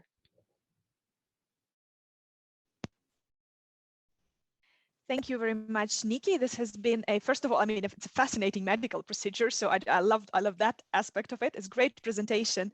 I especially liked how, the last point you made was really linking to what Asby was saying, that, when you focus on the goal and then you find the optimal ways of doing it, and it ends up, being multidisciplinary, because that's the way to achieve that goal. Also, as a person who has worked with radiation before in a radiation lab, I know that, you know, we who work with radiation, we often have we just sort of assume that everybody around us would have the same attitudes, you know, and the same way of reacting to it. So I wanted to, you know, if you want to tell me a bit more about, you know, was it challenging to sort of, you know, to discuss the different perceptions, you know, and how did you deal with that? And while Nikki is answering my question, I'd like to remind you that you need to use chat or Q&A to ask your question. I see there is some questions being raised by some hands being raised by the participants, but since it's a webinar, you cannot actually speak live. So please use the chat and the or the Q&A to ask your question. Okay. Thanks a lot for having this opportunity. About your question, yes, I thought it was an excellent comment that we need to go to a common goal, and it doesn't necessarily has to be a consensus by all the different disciplines. So that's also why it was important that the initiator here was the Radiation Protection Service, because they could say, well, we have done the risk assessment beforehand, and from this we learned these are the risks and already the precautions we can take. Then also keep in mind the legal requirements and so on, but then have it open for a discussion from all the different disciplines and the risk perception beforehand. For instance, for the cleaning personnel, doing also the sterilization of the source, they had what we say, they thought it was a higher risk, for instance, than the eye surgeons who had to implant the plaque. And by giving them the opportunity to discuss about it, and we then offer them what we, based on the risk assessment, will be the risk that they can have, the exposure that they will have.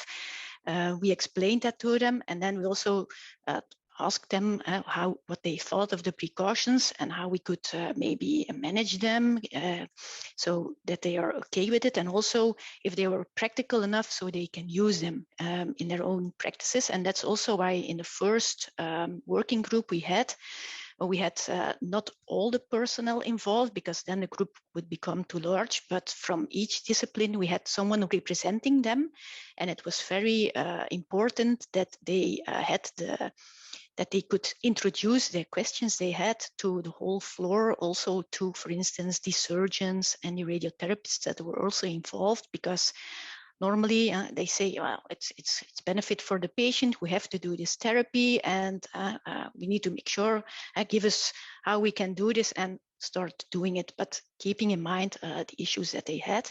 And we thought that it was very beneficial to do it in that way. Of course, you need to keep in mind it takes some time, and people practically they need to take the time, and so there's someone who needs to do the initiative and bring the people together, and then also disseminate afterwards the information that was given. And at a certain time, of course, you need to come to the common goal, not always a consensus, but then say that's how we're going to do it and make sure that it gets implemented in the clinical workflow. And for that reason, it was also important that we had also our clinical manager of the service of ophthalmology that was involved.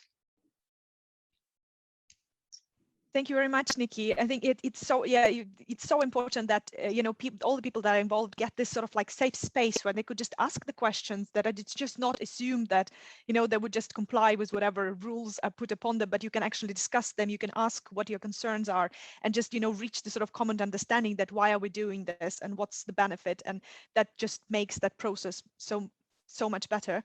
Are there any other questions? Yes, so there is a question here from Tanya in the chat. Nikki, what's your discipline and what is your role in this project? Well, my discipline is I'm the radiation protection expert of the university hospital. So I have to do with the radiation safety of the personnel, and also the legal requirements for the environment and public, as we say. But we try always to work together with, for instance, the medical physics and also the doctors who have to do with the safety of the patient. And the common goal here is to come and do this like in a working group, keeping all these different aspects in mind. And so my role in this project was specifically the initiator, bringing the different parties to the table. I also did it with the help of the clinical manager of the service of the ophthalmology, making sure that all, for instance, the eye surgeons were there and not only the radiotherapists and so on. And then also we are the mediator then with the other medical personnel, the nurses that were also involved where the patients are kept while being hospitalized. All right, thank you very much, Nikki. If there are no more questions, I think we move on to the next, to our next case study, which is presented by Asby Brown that you've already met. But if you still have questions, we are all here until the end of the session. So if you still have questions, just write it in the chat, and we can bring Nikki back to answer your questions. Thank you. Hi, I'm Asby Brown, and I'm speaking to you from my home in Yokohama. I'm the lead researcher for SafeCast. Today, we're going to talk about transdisciplinary approaches, and particularly, this is closely connected with our approach to participation in general. From the start, SafeCast was open to participation by people from all walks of life. We didn't really care what your background was, educational level, your age, etc. And in fact, we use the term anti-disciplinary to describe how we do things. Our core project, of course, combines engineering, both mechanical, electrical, and other sorts, radiation science, design, data science, visualization, communication, education, and lots of other things. And a key reason for our success, we believe, is that many people play more than one role, have more than one ability, more than one discipline. We are anti-disciplinary. In terms of data gathering, though, people from all ages and background can participate. We really encourage this. Some are scientists, only a few really, though. Most are not. And this has evolved into a very robust citizen science model. Today, we're going to look at some interesting initiatives by some of our volunteers in Europe. SafeCast began immediately after the start of the Fukushima nuclear power plant disaster in March 2011. And our data collection initially was focused on Japan. We wanted to provide as much data at the time of the emergency that people could take action about, that they could use to compare to official data to help them evaluate their risks. This was very important. But of course, there was interest from people from other parts of the world as well, and some data collection, but we didn't have many B Geigis. In 2014, the B Geigi Nano Kit, the compact detector that we developed, became more easily available by mail order around the world, and data collection in Europe really took off. As you can see, many countries in Europe have fairly dense coverage on our SafeCast map. In some cases, such as the Czech Republic, this is because of highly organized group projects, but for the most part, it's because of the aggregation of many individual data gathering initiatives, little by little over time, by people from many walks of life. Our first presentation is from Matthias Lantz. He's a nuclear researcher in Uppsala, Sweden, so he is actually a nuclear scientist. We first got to know him in late 2014 or 2015 because we were both debunking some of the same sources of misinformation online. We finally met in person in Tokyo in later 2015. Although he's a theoretical physicist and is on our moderation team, his main contribution to SafeCast is through riding his bicycle. If you look at Uppsala on the SafeCast map, you'll see it's very thoroughly surveyed. And this was all done by Matthias on his bicycle over the course of about 6 months. Did it very systematically, and it's resulted in a great map of radiation in Uppsala. We considered it an outstanding demonstration of the impact that one person can have steadily gathering radiation data and contributing it to our map. And again, although he is a nuclear scientist and he has those skills and does contribute through moderation, etc., in this case, this is using another set of disciplines to contribute to the SafeCast project.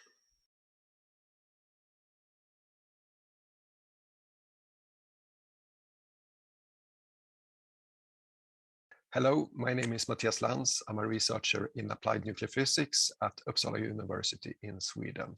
I deal with radiation in experiments, and I'm also involved in public outreach to explain radiation to people. In 2015, I went to a conference in Japan, and I took the chance to visit Asby and his fantastic colleagues at SafeCast. I got my own B Geigi, and when I visited the Fukushima Daiichi nuclear power plant a few days later, I recorded the journey, which you can see here. I realized I could plot the dose rate versus time also, which you see in blue. And the yellow line shows the total dose I received during my journey. And it's around 4 microsieverts. Numbers like this and related risks are difficult for people to understand, but most people have a relationship to flying. They can understand having been on a plane. So I recorded my flight back to Sweden and made a similar plot. In red, you can see the altitude above ground, and in blue, the dose rate. My total dose was around 25 microsieverts, to be compared then with my visit to Fukushima, where I received 4 microsieverts. Now we have something that can be discussed and compared. Even my mother stopped worrying about my work after having seen this. Back in Uppsala, I decided to map the world, and let's start where you are. In my case, my hometown. Uppsala has around 200,000 people, so it's a big project. You can see me here on a bicycle with my big-igi attached to my belt. I aim for one part of town and try to cover it. It's a random process, and you go forth and back in an odd manner. An adult man on a bicycle behaving like that, people start looking at you. But then the Pokemon Go fever started, so everyone was acting in a strange way, and I didn't stick out anymore. After having done this 100 times or so, I can confidently say that I know Uppsala. I visited every single street almost. I have a few left, and I've seen fantastic houses, parks, and other things. So it's been a nice adventure, and I got plenty of exercise doing this. Then I try to do other things like skiing with a big-igi. Here's a ski slope that I recorded the dose rate on, and I make a similar plot. In red, you see the altitude going up and down. People usually ask what happened there in the middle when the dose rate went up. Well, my 5-year-old son had to go to the bathroom, which is situated in a concrete building in the bottom of the slope. The radiation levels are higher there than outside, and therefore we see what we see. After he finished his business, we took a few more rounds in the slope. A nice day. Here's another somewhat odd project. Let's map one day at Legoland in Denmark. If you're ever worried about radiation coming from Lego, I can confidently say it's perfectly safe. Even at Legoland, there are no radiation levels above normal. Thank you very much and enjoy the conference. Our second presentation is from Gael Alkan. He's currently a master's degree student in mathematics at the École Normale Supérieure Paris-Saclay. Gael became connected to SafeCast through an educational project initiated by Geneviève Beaumont, who recently retired from IRSN. And Geneviève was very enthusiastic about the educational potential of the SafeCast big-igi system and established a project to make them available to high schools throughout France. Gael and another student conducted radiation mapping surveys of their home region of Auvergne, which has high natural radioactivity. And through this project, they demonstrated that the areas where they measured high ambient radiation coincided with geological strata that contain rocks with natural radionuclides. We met Gael and his teacher at RICOMET in 2015, where they presented these results. Later, we invited him to be a SafeCast intern in Japan. At the time, he was already focused on mathematics and statistics, so this is the discipline that he brought to SafeCast. He conducted fieldwork with us in Itate village in Fukushima, and his specific project was to analyze the change in radiation levels over time using SafeCast data, and to compare this to the decontamination schedule of Itate village to see if we could use that to gauge the effectiveness of the decontamination. And in fact, we could see the changes, and it was actually a very interesting and useful project. We think Gael's projects show the potential of the SafeCast system, not only for participation in education, but for other ways of bringing other disciplines to the SafeCast project. And we showed that even a high school student can conduct meaningful research using the SafeCast big-igi.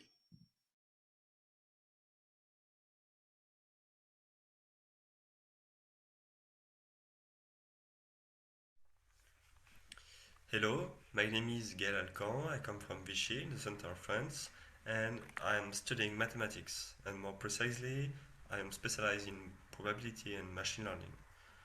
When I discovered SafeCast, I was very young, in fact. I was still a teenager who went to high school. My teachers and Geneviève Beaumont of IRSN, who popularized SafeCast in France, were looking for students to study radioactivity for a class project.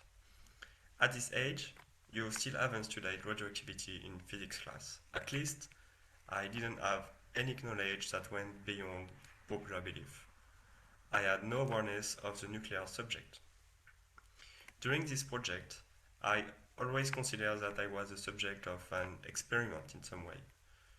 The goal was to see if I could make the project my own, and in a second time to see how far I could go. So we started with the beginning. We built a big IGE and made some measurements.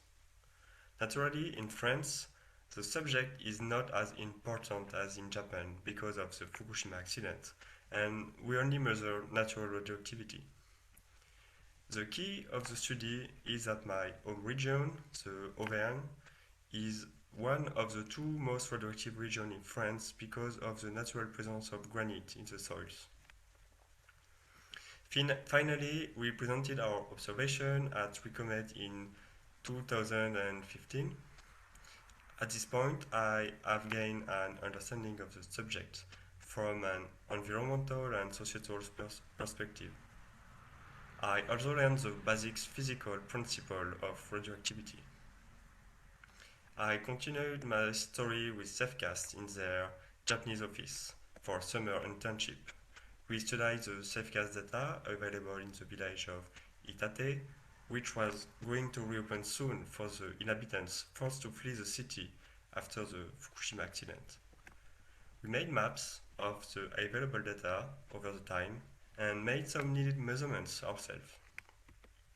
I also helped them during some workshops they organized for the public, and I think that's why I like the most doing my internship with them, especially those designed for children. In these workshops, the fundamental principles of radioactivity are taught, and it is always surprising to see that young children can understand such concepts. We hope these brief presentations help illuminate the potential for citizen science projects like SafeCast to encourage transdisciplinary participation in environmental monitoring. And hopefully, this will lead people to become better informed citizens and better able to participate in the decision-making that affects them. Thank you for listening.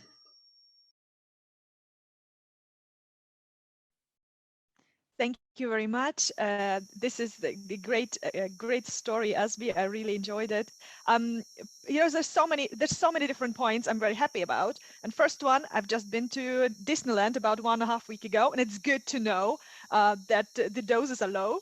What really sort of fascinated me in this case was that you have all these different people, that they're coming from different perspectives and, the different disciplines and backgrounds. And then sometimes you couldn't even predict, what impact those backgrounds would have on your project, right? Because Gael, with his mathematic knowledge and his his discipline, he just brought something completely different that you couldn't even expect. Now, this is what I think is beautiful with this transdisciplinary project, that you can't even predict the unknown unknowns. You can't even predict what the contribution of the different parts will be, and it's so important to be open to those. I have some questions here in the chat. There's a question from Petr Kucha from Czech Republic, and is about using the big IG nano during the flight, whether that's appropriate. So maybe you want to respond to that, Asbi. Yes, and glad that Petr's here. We've had some good collaborations over the year and good discussions, and he's an expert in radiation measurement, and we've actually discussed this. So for our point of view, there's a much larger uncertainty using a Geiger counter detector, to detect cosmic radiation in an aircraft, and we would agree that it's not that well calibrated for measuring cosmic radiation. But in terms of demonstrating the large dose in aircraft, I think it's very, very informative. So actually, there's a project at IRSN that began several years ago to actually calibrate our sensor and other lower cost sensors to the very, very sensitive ones that IRSN uses to characterize the doses of air crews, and still waiting for those findings. But one of the estimates from the person doing that research was that possibly our detector underestimates by half, as much as half, the cosmic radiation dose, but we won't know until it's finally calibrated. But I think Matthias's whole point was, yes, people who are very concerned about radiation doses, for instance, going to Japan or even to Fukushima, they should put it in context of what they're receiving from cosmic radiation on a long air flight. Thank you, Asbi. I find it really inspiring how SafeCast is always trying to, improve and acknowledge, what are maybe the weaknesses of the instrumentation and work towards, better calibration, better results, and trying it, experimenting with the different ways of doing it. I think it's really great. And but I do agree with the point of Matthias, is that just having this visual, visual something to just show. We've had on our last trip to Japan, Deborah Oughton and I, we had the D shuttles on us. As we wanted to, so we wanted to have that also for teaching, just to show, here we are in Fukushima, here we are flying, here we are in Oslo, that has natural radiation with the higher background. So I think it's really valuable in terms of the educational value as well as everything else. There is a lot of discussion here on the reflexivity, but I think we'll come back to that later. If there are no specific questions to Asbi, I suggest we just move on, so that then we just have this time in the end to have a more general discussion about the issues raised here.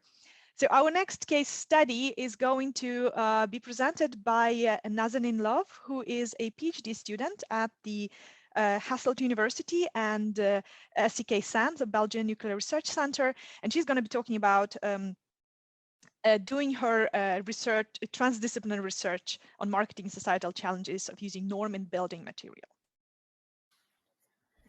Hello everyone, my name is Nazanin Love, and I'm doing transdisciplinary research as the part of Radon project, investigating marketing and societal challenges of using norm and building material. First, let me briefly introduce my topic. Cement is the focus building material of my study. Traditional form of cement, known as Portland cement, is mainly made with limestone extracted from earth. Cement and concrete production contributes to around 8% of the current CO2 emissions, which mainly result from heating limestone to extremely high temperature. As we all know, our planet is an urgent need to reduce CO2 emissions. We need to take drastic actions to ensure our planet will be habitable in the coming years. Waste is another major environmental issue. Tons of residues are stacked on the landfill, some of which are radioactive. It is really important for the world to come up with innovative solutions for environmental issues. Scientists are working on a new type of cement which can be made with 70 to 90% of these residues, meaning that these residues will be removed from the landfill. Even though some of these residues might have enhanced level of radioactivity, the final products will be according to the regulatory standards which are considered safe. By using secondary raw material, this alternative cement will contribute to the circular economy and reduce the CO2 emissions from the cement production. In my research, I will investigate the stakeholders' perception and acceptance of this alternative cement. I will focus on two main stakeholders: producers of concrete and concrete products who use cement in large quantities, and end users, which include people who are building or renovating their home. My PhD committee includes 3 professors from Hasselt University advising me with their expertise in environmental economics, nuclear technology, and marketing strategy. Other 2 members of my committee are from STK Belgium Nuclear Center, who guide me in risk communication and sociology. I call them all my supervisors, as they all are very closely involved in my PhD. And all those disciplines come together, making this an interdisciplinary research. My interdisciplinary topic allows me to understand the product from the development stage, where my colleagues make different samples of this product using various proportions of different residues. Another group that I'm part of investigate current environmental issues and appropriate solutions for these issues. The third group that I am part of works on radiation risk and risk communication and informing the public. And finally, the marketing and consumer psychology, which is where my background is. All these different groups are linked together from developing until marketing the product. Being involved in different disciplines requires familiarizing myself to some extent with different fields of studies, which adds to workload, particularly the technical aspects of the product, which as a social scientist, I have no background knowledge in. One of the main advantages of working in an interdisciplinary team is that not only I'm being guided towards the right direction, I get valuable feedback on my work from different perspectives based on different backgrounds and methods. All this helped me shape my research idea. Since my supervisors all have different backgrounds, sometimes there are conflicting opinions. Discussing important decisions with them separately doesn't work because it's very difficult to connect these dots and see the wider picture. Our committee meeting is where everyone comes together and listens to each other's perspective so they can understand and adjust their view by seeing the wider perspective. However, it's not always easy to find a time that suits everyone. Sometimes we have to proceed with a meeting without everyone being present. In this meeting, we might discuss some ideas, and at the end of the meeting, everyone is happy with the final decision, and I have a clear direction.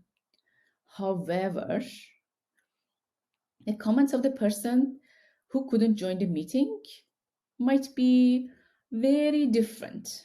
I feel I'm getting different information, and all those who agreed during the meeting, now they have different opinion.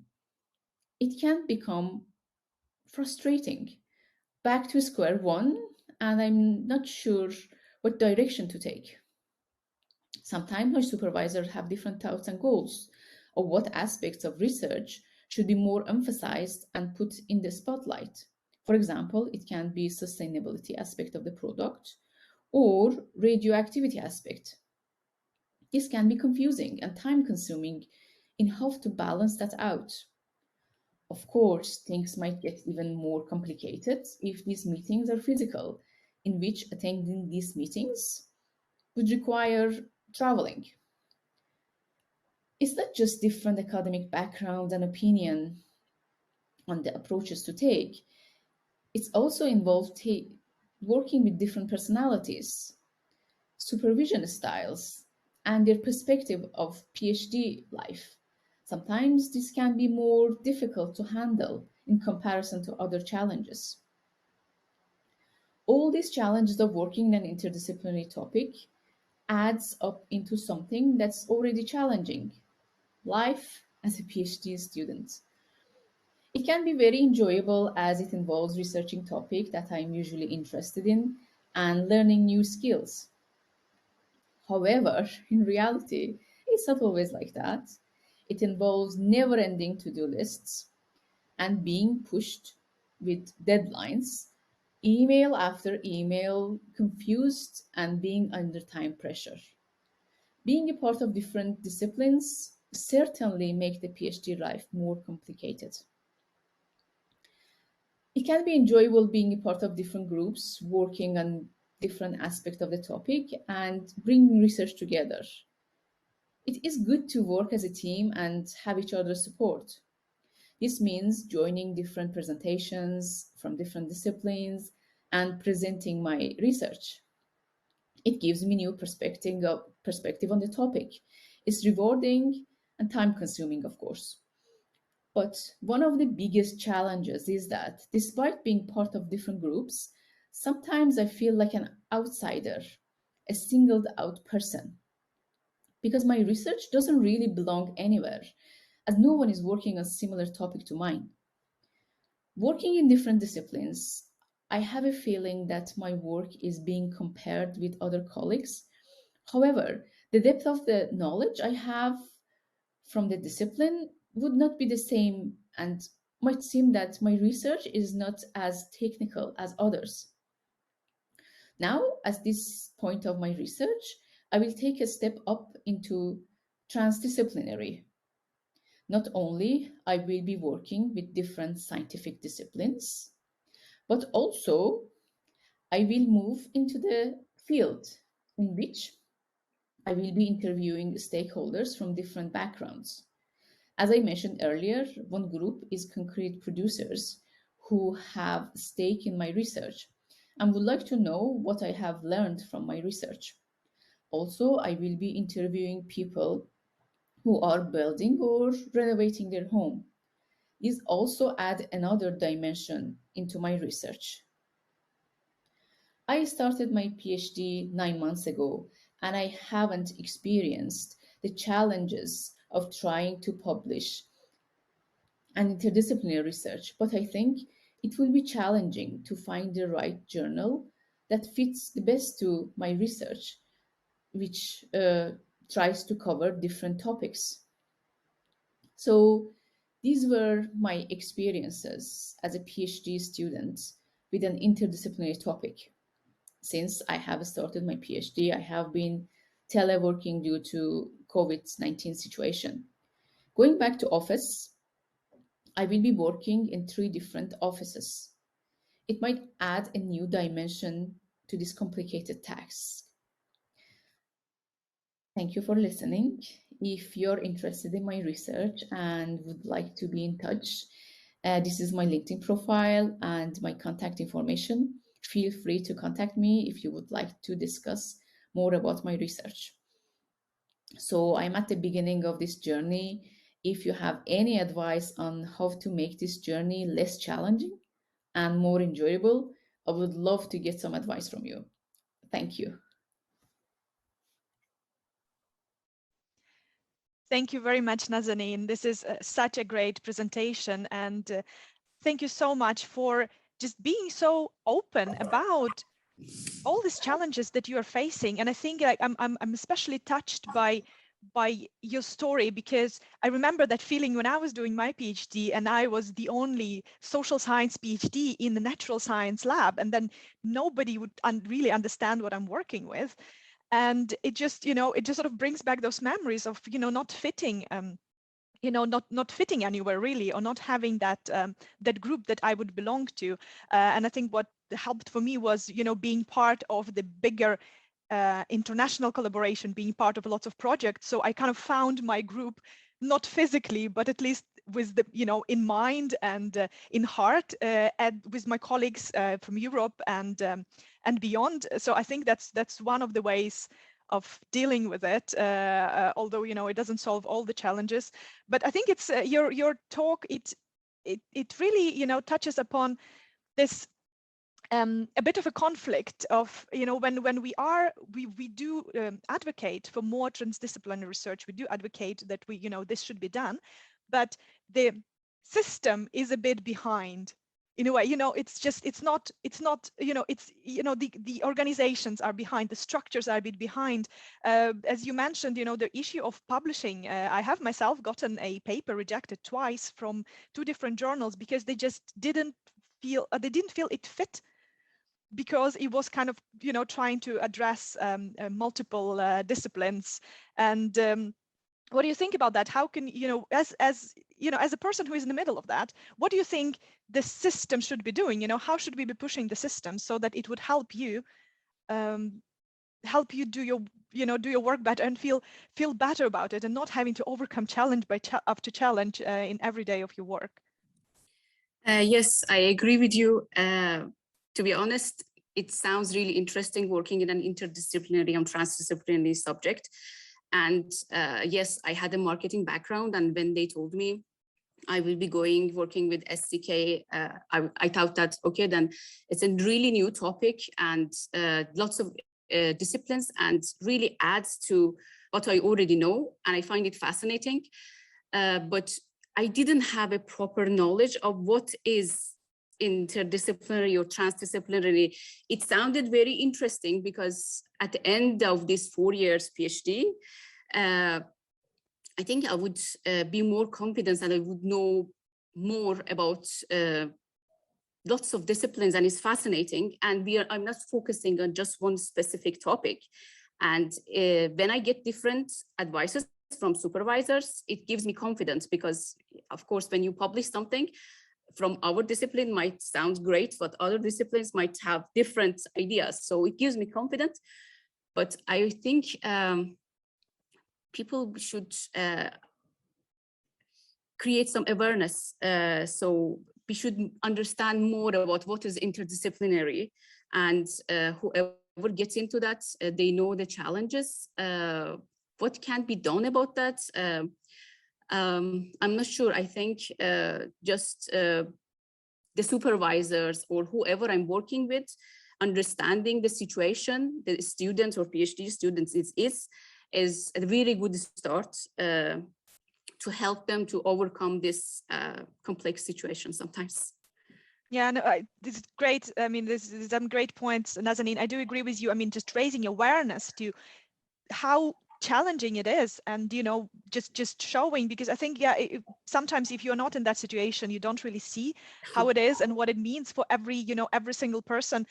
To be honest, I think your presentation should just be taught, which should be an introductory presentation on any course, at the master or PhD level, when they talk about transdisciplinarity, just to show that this is, I mean, it's an amazing opportunity. It is. But at the same time, it's quite a challenge that the student might end up just facing alone, and that's really not what we want, right? So it's really important to get all the advisors on board and all of the different people on board. I just have to say there is so many compliments going on in the chat to your presentation, so I suggest you just read them after this. That will help boost your confidence as well. I think you've done a great job. There is a comment here from Isabel Paiva, and she says that I advise my students to know very well their subject, including the development of science, so they must know their science. What I think is that it is fundamental to train them on having new approaches to old subjects, for instance, including societal skills, such as how to make their knowledge understandable by the community. So it's more than the teaching subjects, the disciplines that people teach, and universities are not really prepared for that. Would you agree? Yeah. Yes. Definitely. Yes. Yeah, so we share that feeling, right? And just also finally, I mean, one of the other things that I was thinking about when you talked, do you feel that you still sort of measure discipline per discipline? Yes. As I said, I have, for example, I'm in different disciplines. I do different presentations, and people judge me and understand what I'm saying based on their knowledge. And of course, in some groups they are more closer to what I'm doing. So I think that how I'm being judged or measured or evaluated would be more accurate for other disciplines. For example, I'm in nuclear technology group, that they are very, very technical. And sometimes I feel like I don't belong there, but actually I belong there. So when everyone has a presentation about very scientific topic, but mine, when I start talking about measuring the perception and everything, that doesn't belong then. And I feel like, as I mentioned over there, I'm being judged wrong. The depth of my knowledge and understanding of the topic is not understood very well in different groups, because I can't be expert in everywhere. Absolutely. No, I absolutely agree with you. Yeah, it's in a way that as a normal student, you're expected to be excellent at your discipline. As a transdisciplinary student, you have 5 disciplines to be excellent in, and that's just not possible for a human who also wants to have a life on the side. So I think it's really important that that's an understanding that needs to sink in the way we evaluate the progress and the success of a student, and the amount of the workload that's expected from somebody who's doing transdisciplinary research. Thank you very much, Nazanin. It's been absolutely illuminating. It's great talk. And we're moving on to our last case, which is coming to us from Ireland. And we're going to be talking about doing some cross-discipline collaboration to research radon prevention measures for new buildings. And it's going to be presented by Stephanie Long from Environmental Protection Agency in Ireland. So good afternoon, everybody. This afternoon, I'd like to tell you a little bit about a project we carried out over the last 18 months that involved collaboration across a wide range of disciplines. So I'm just going to share my screen now. Tell you a bit more about this.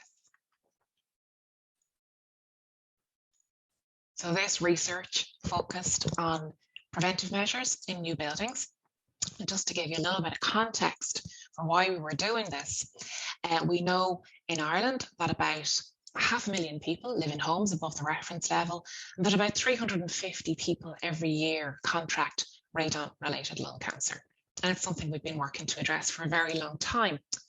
And we know that the most cost-effective way of reducing radon exposure is by protecting new buildings from radon entering in the first place.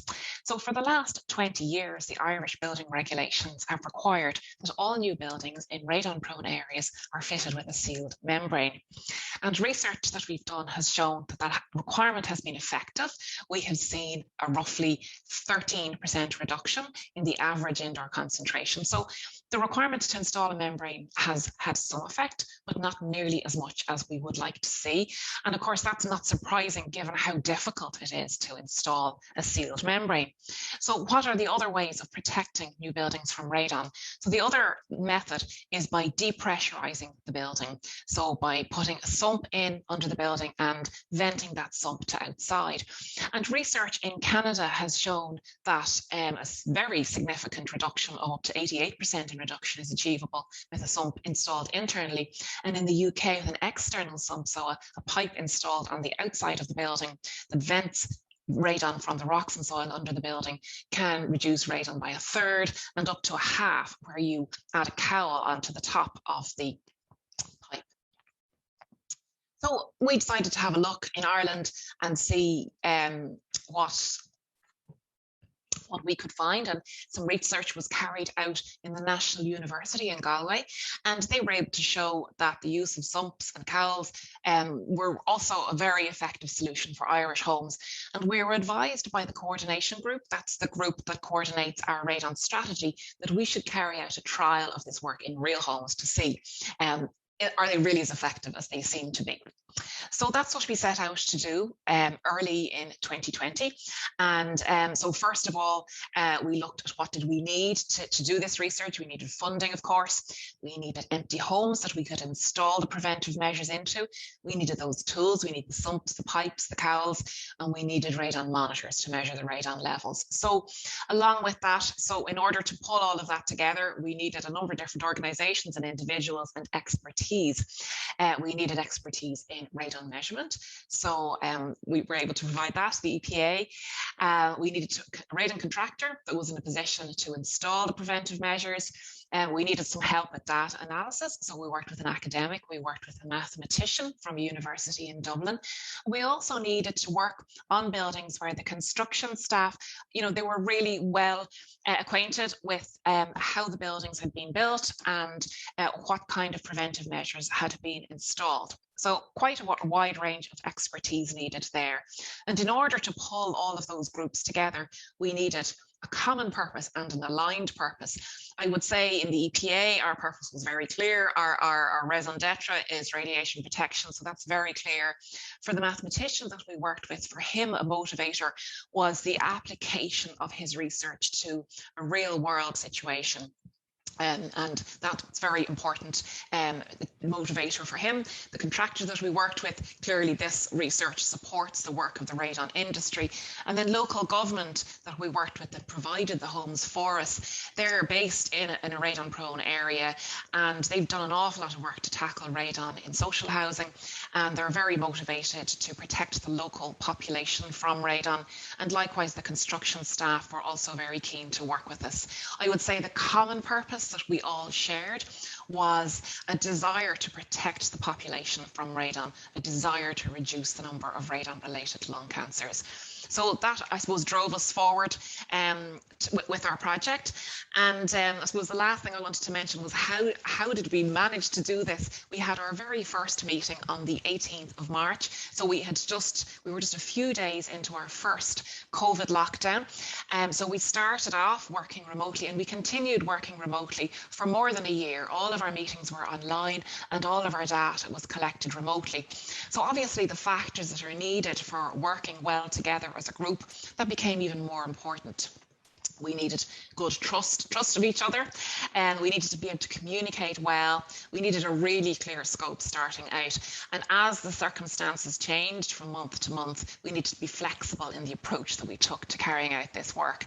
And I should say that there was already a very good existing relationship between all the individuals in the group. We didn't all know each other, but everybody in the group had a good relationship with at least one other part of the group. That really helped, and I suppose we would have worked for many years with each other on various different radon projects. So I think that built a very solid foundation for the work that we carried out. So just like to spend a couple of minutes telling you about the work that we did then over that period of time. So this picture shows you an image of the houses. There were 18 houses, newly built, high efficiency homes built in a radon prone area. There are 18 homes on this site. We focused on the 6 that you can see that are all facing southeast in this image. And this meant that by focusing on 6 facing in the same direction, that the effect of the weather, the sun and the wind and the rain on radon concentrations was controlled for, because it would have been the same effect on each of the homes. We were also obviously able to control for building type and material. These were all identical. Nobody living in the home, so there was no impact of occupancy on radon levels. We know that the geology across the site was uniform, so we were able to control as many factors as we possibly could. So it was as highly controlled as an experiment as we could manage. And the homes were more or less ready to be occupied in April 2020, but there was work to be carried out on them. And during that period of time between April 2020 and the end of the year, there were quite a number of lockdowns that delayed the completion of the work. And so for us, that meant that we had access to the homes and we were able to continue measuring radon over that period of time whenever the builders weren't working.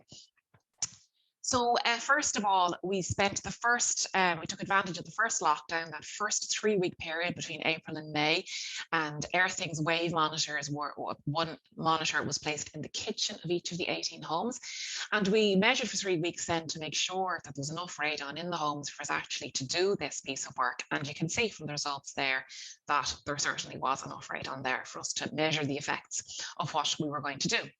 So we then measured radon, we continued to measure concentrations of radon under 3 conditions. The first with the stack closed. So that meant that the space under the house, the vent there, was closed off. So there was no depressurization of that space. So any radon in the rocks and the soil was available to move into the house. The second condition, condition B, was where the sump was opened and we attached a pipe, but there was no cowls. There was an open pipe inserted into the sump.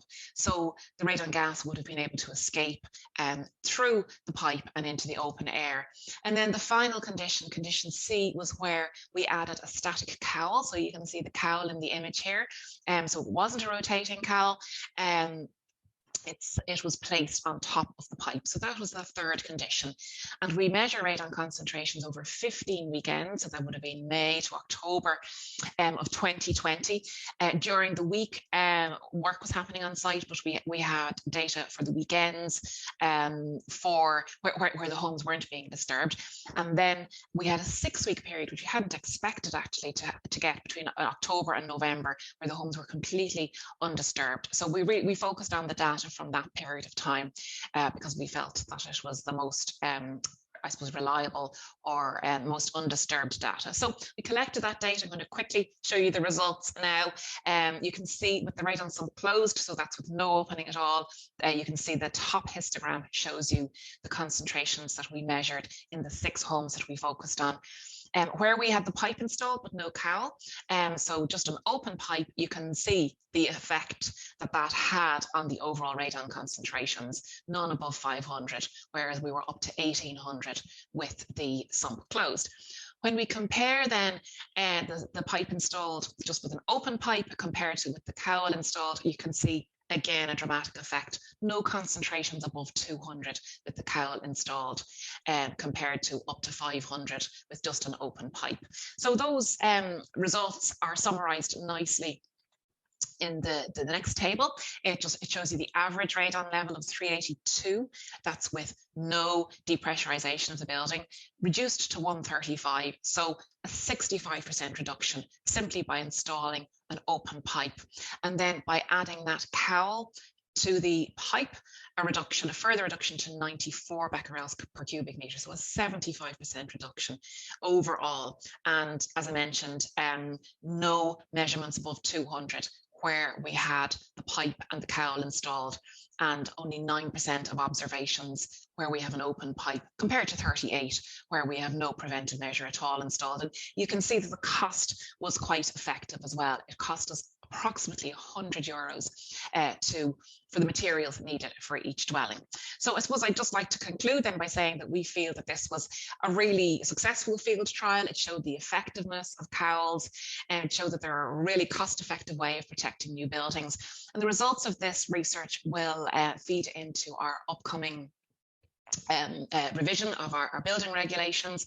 We're going to submit it to a journal for publication, and really it just would not have been possible without the good collaboration across the different disciplines. And you can see I just included a picture of the core team there, myself and Alison from the EPA, and I'm sure you can guess which of the images are the academic and the rating contractor. So like I say, a great team, and we worked really well together, and I'm very happy to be able to share this with you.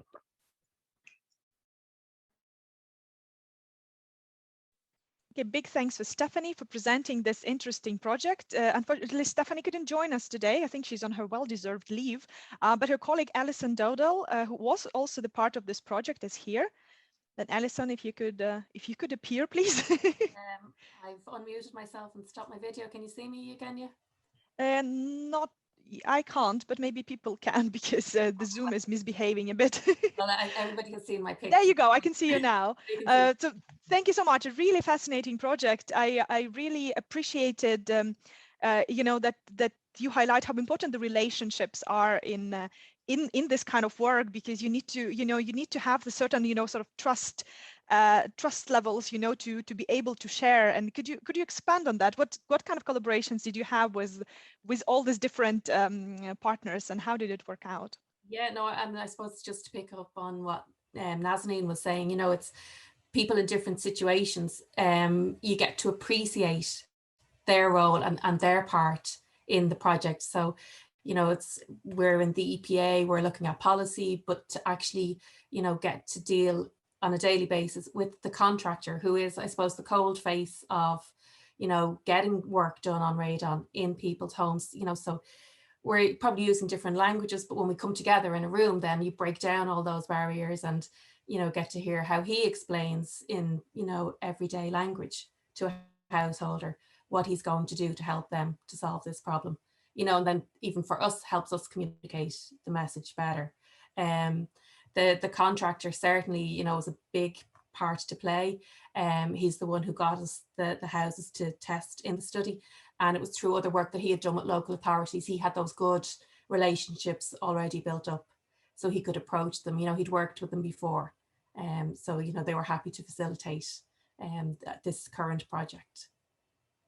Thank you. There are a couple of, there's lots of technical questions in the chat, I see.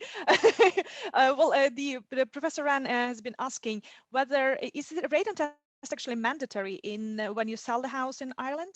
Not in Ireland. So we've got as far as getting 3 questions on radon into a contract. So when you're buying or selling a house, the solicitor will ask, has the house been tested? If so, what is the result? If it's high, has anything been done to reduce the level? So I suppose for us, that's the first step. And the barrier to having the test as part of the process is the 3 months that's required. But in England and Wales, the buying and selling market is what drives the testing. But certainly in Ireland, no, it's not compulsory. Yeah, well, Professor Renz also mentioned in US, some of the US states that Yeah. also has worked really well as the motivation. Yes, it's definitely compulsory in some US states, yeah. All right. Thank you so much, Alison. I'm afraid we're somehow running out of time with all of this active discussion and participation, both on behalf of the listeners and the panelists. So I would like to just give a couple of minutes for Tanya Perko, the Vice President of the SHARE platform, to give some closing remarks so that we can finalize this morning session. Tanya, please, the floor is yours. Thank you, Eugenia. I would like to point out that this excellent session was organized by Belgian Radiation Protection Society, by Radon Project, Horizon 2020 project, by European Norm Association, and of course SHARE. It's an excellent combination, not only the platforms, but also disciplines connected in this nice product, which is this session. I would like to thank the most to the panelists. They were excellent. You raised excellent points. You presented really excellently, not only what is transdisciplinarity, but also how can we bridge to the transdisciplinarity from our own corners and own disciplines. I would like to thank also to all presenters, Nikki, Asbi, Nazanin, Stefani, Alison, and all the teams behind. It was really, really illuminating, I mean, how radiation protection is filled in with many disciplines, many applications, and also transdisciplinary opportunities. Of course, I would like to thank Eugenia, to you. I mean, you're an excellent moderator. You're also a member of the SHARE Management Board. We are really proud on you. And Mary Chell, who is behind of the computer and the Zoom and everything. Mary Chell Martel from Marians from Barcelona. She's also our SHARE secretary, and she's handling really well these technicalities behind. But the most important for us are attendees. We had quite a lot of people registered and also actually participating. And we are continuing today still with this session.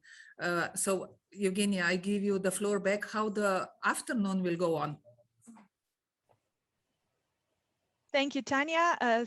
Thank you. And also I'd like to thank everybody who presented today and everybody who has actively participated and did some active listening and active question asking. It's been really great session. So right now we're going to have a half-an-hour break for lunch. And then at 1 o'clock, we will start with the workshops. There's still a chance to register. Mary's posted a link in the chat.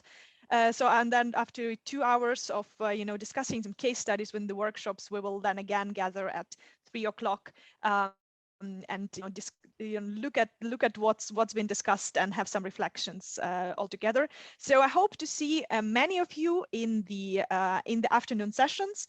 But for now, we're closing this morning session. Thank you all very much for your active participation. Thank you everyone who's made this happen, who has been involved in organizing and recording and chat moderation.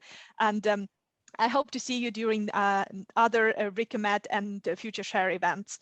Follow us, join us, and let's work together towards more transdisciplinarity in radiation protection.